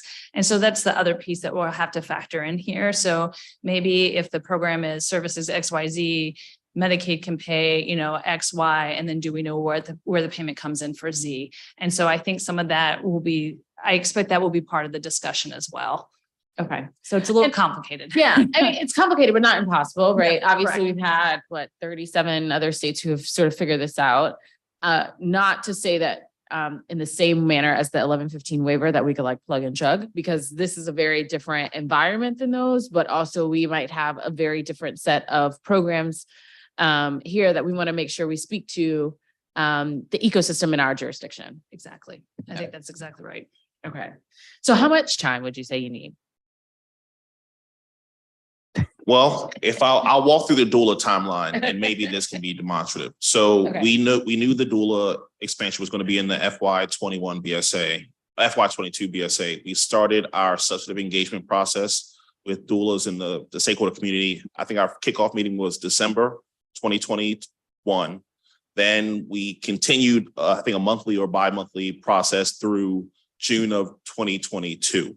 So, and then we submitted the state plan about July, August of 2022, and we got our approval effective October 1, 2022. So that was a 9-month period, but more so we essentially had a full fiscal year to work within, get the approval, get everyone's feedback, build a model. And it was just one model of doula services, not taking into account that we might be building service definitions for 3 or 4, potentially, you know, more models.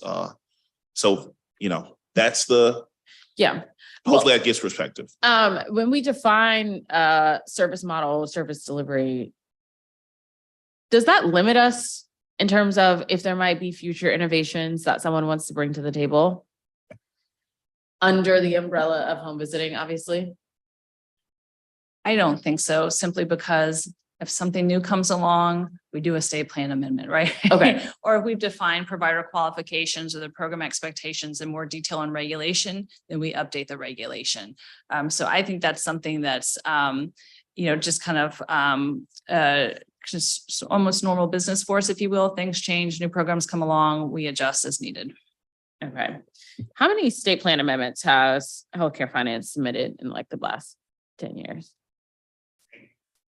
Okay. All right, fine. Last 5 but years. The reason why I said it, because that almost gets us to ACA, and there was like all of the eligibility state plan yeah, okay. amendments All that right. was, I mean, I don't know. Well, we say the last average 3 10 a years year? since I've been a council We usually member. average Sorry. between 12 and 20 a year. 12 and 20 a year. Yes. Okay. And I will say they range from a technical correction, right? Okay. Or something fairly simple, straightforward. How many like- of those 12 to 20 would you say are like, and we're introducing a new policy shift?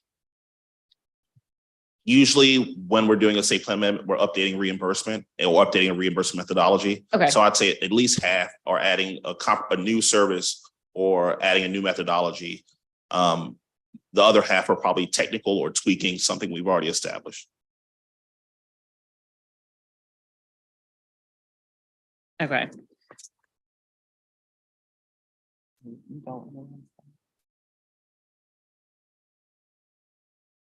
Okay. Oh, I'm gonna follow what I'm supposed to be asking here. Okay, so of the state plan amendments that we've done and say like since last 5 years or so, how many of them have been related to expanding coverage around maternal health services or children? I believe postpartum and the doula. Do we do a state plan amendment to allow the depression screening at well child visits? Or was that just That was probably just covered. that was okay. Those are the two I can think of right now. Okay. Of course, all our services impact women, children, families, but Well, the yes. the two specific related to, I think, child and maternal health are. Oh, and the one thing I will say that we have forthcoming though are some new services on the behavioral health side, some specific to children. One is I'm going to think of the acronym, but I don't know if I can spell it out, but ABC, which I saw through some of the home visiting. So it's attachment and something else. So we have new services that will be coming online that will impact women and children from a behavioral health perspective. So services for both children and adults. Okay. So this is what I'll say.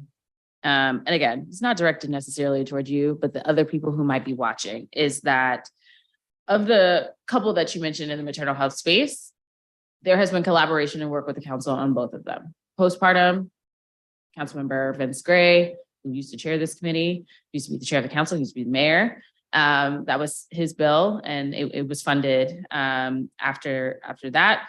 I did the doula coverage. That was funded. You all added the midwife piece to that. That was also done from legislation as well. And so I think it's just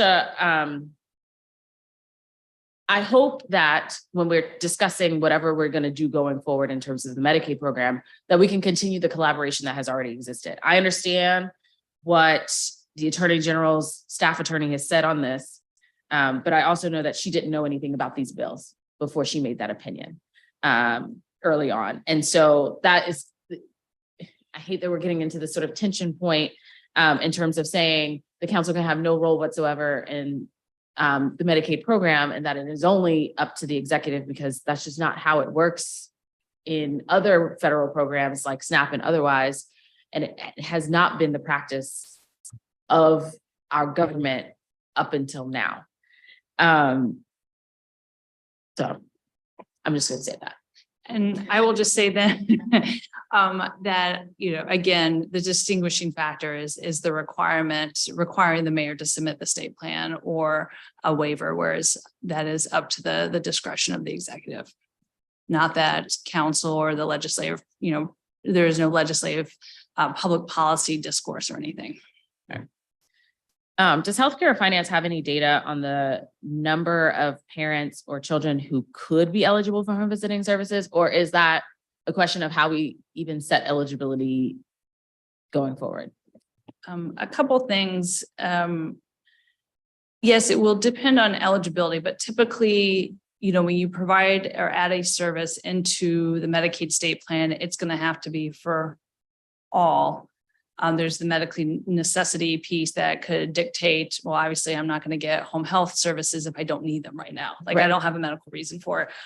So from that perspective, I don't see where there would be a limitation.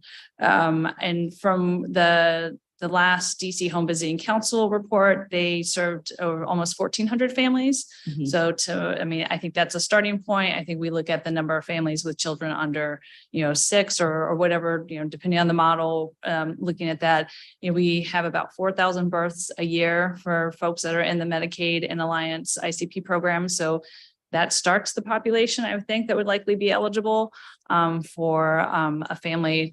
It would start there. Okay. I was thinking last night, I was sort of preparing for this hearing, but also thinking about some of the other issues that we're facing as a city to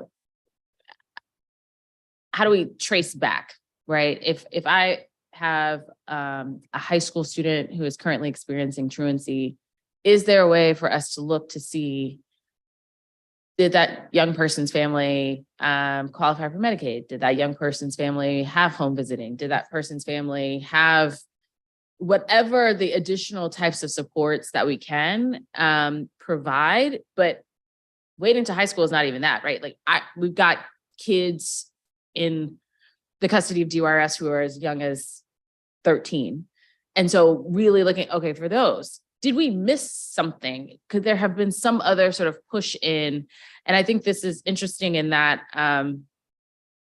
we have you all, healthcare finance, you have so much data, so much information, because for some of our district residents, when they are born, they are known to you, or they become known to you, and then they are kept with you, or, eligible for other services and things like that. And I just wonder if there's more that we could be doing to sort of determine, is this working? Like, well, I guess this is not necessarily a question for you guys. It would have been a question for DC Health, but to your knowledge, has there been any evaluation of our home visiting programs in the district under the prior grants? Yeah, I do not know off the top of my head, and I'm happy to follow up and report back to you. I do think, one of the things that was highlighted earlier is just known about home visiting. There is a lot of evidence. There's been a lot of study, which is why we have their evidence-based that have shown outcomes. I think to try to understand or evaluate, if there's home visiting implemented through the Medicaid program, I mean, you would really want to look, long term. Exactly. Yeah. A waiver, that's going to be 5 years. That's going to be during the demonstration. Mhm. That's not even going to get you what happens 1, 2, 3, 5 years afterwards on that. And then I would really have to bring in my data analytics person who does this stuff and could give better insight. But you would, from the face of it, I mean, you would want to look longitudinally or long term at it. Okay. Speaking of evidence-based, the legislation requires for quote unquote evidence-based home visiting programs. Does healthcare finance have any concerns about defining which programs are evidence-based or not? Or I don't think we define evidence-based. There's reference to the Home V model, which is one, I don't know if it's a certification per se. And I think DC Health may also, I think for their home visiting program, they look at whether it's Home V or a local, I'm going to call it certification for lack of a better word. So they look at both the Home V. And so we would likely start with what we have in existence here in the district. Okay. The bill requires consultation with providers and relevant entities for establishing billing and reimbursement policies for these services. Eugene, you talked a little bit about what you all did with doulas, but how would you anticipate doing this? Is it a advisory working group conversation? My proposal would be, since we reconstituted the maternal health advisory group back in May or June, and they did the work on the doula services, I would bring it to that advisory group, expand or change, augment as needed. But many of the participants are representatives of the home visiting programs already. So we tailor to home visiting, but between that and even the perinatal mental health task force, I think we have a lot of folks that are already kind of at the table, if you will. And I feel like the doula model development was mostly successful. Folks gave pretty good feedback. And so I think we have some lessons learned more in terms of how we collaborate and discuss about implementation and getting, through actually implementing and getting things up off the ground. But my recommendation would be just utilizing the maternal health advisory group, making some minor changes just to fit the specific nature of the bill. Okay.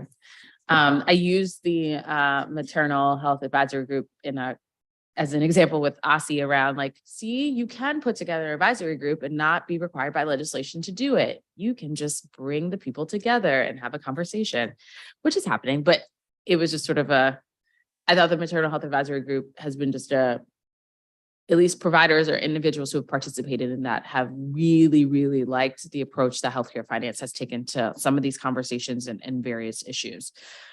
To your knowledge, do any of our MCOs currently offer home visiting for their enrollees?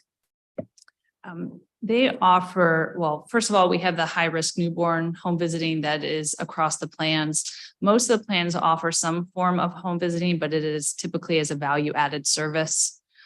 So it's not necessarily available to any and all. And it's also when a service is considered value-added, it's at no cost to the district. Mm-hmm. Okay.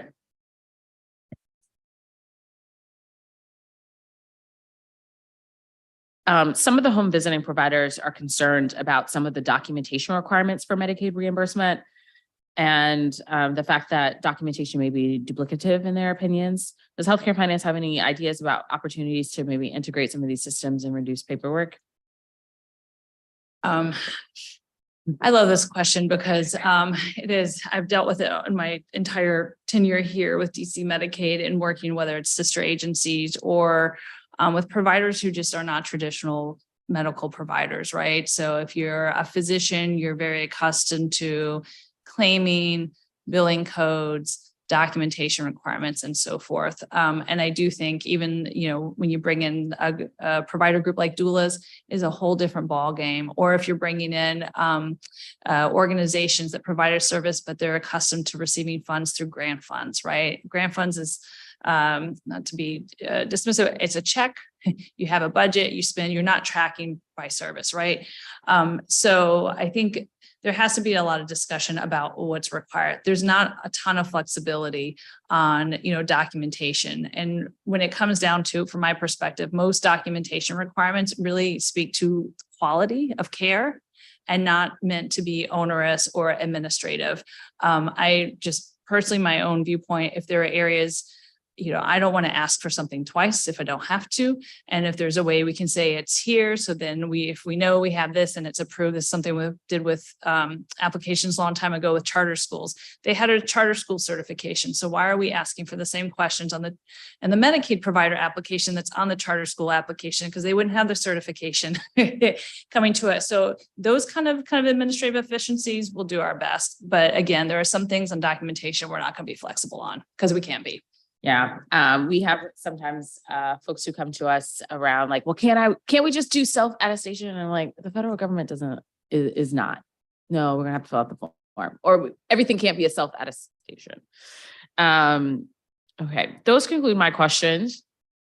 I'm looking to see, I don't think any of my colleagues have joined. Are there anything else that I missed that you want to say on either one of these bills? I don't think so. Thank you for the questions. Okay. Obviously, we'll follow up with you all in terms of what our plans are moving forward and how we do that. I want to thank all of the public witnesses who testified and spoke today. The record will remain open until 5 p.m. on October 18th for the public to submit testimony. You may submit written statements via the council's hearing management system website. We're fancy now. At dccouncil.gov/hearings, or you may leave a voicemail if that is so what you choose at 202-430-6046. If you do leave a voicemail, please remember to speak slowly and to spell your name for the record. The committee will hold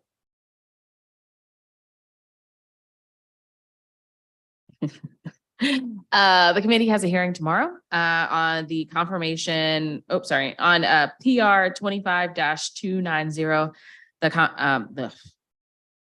PR 25-290, Director of the Department of Health, Dr. Ayanna Bennett, confirmation resolution of 2023. So we look forward to hearing testimony on that.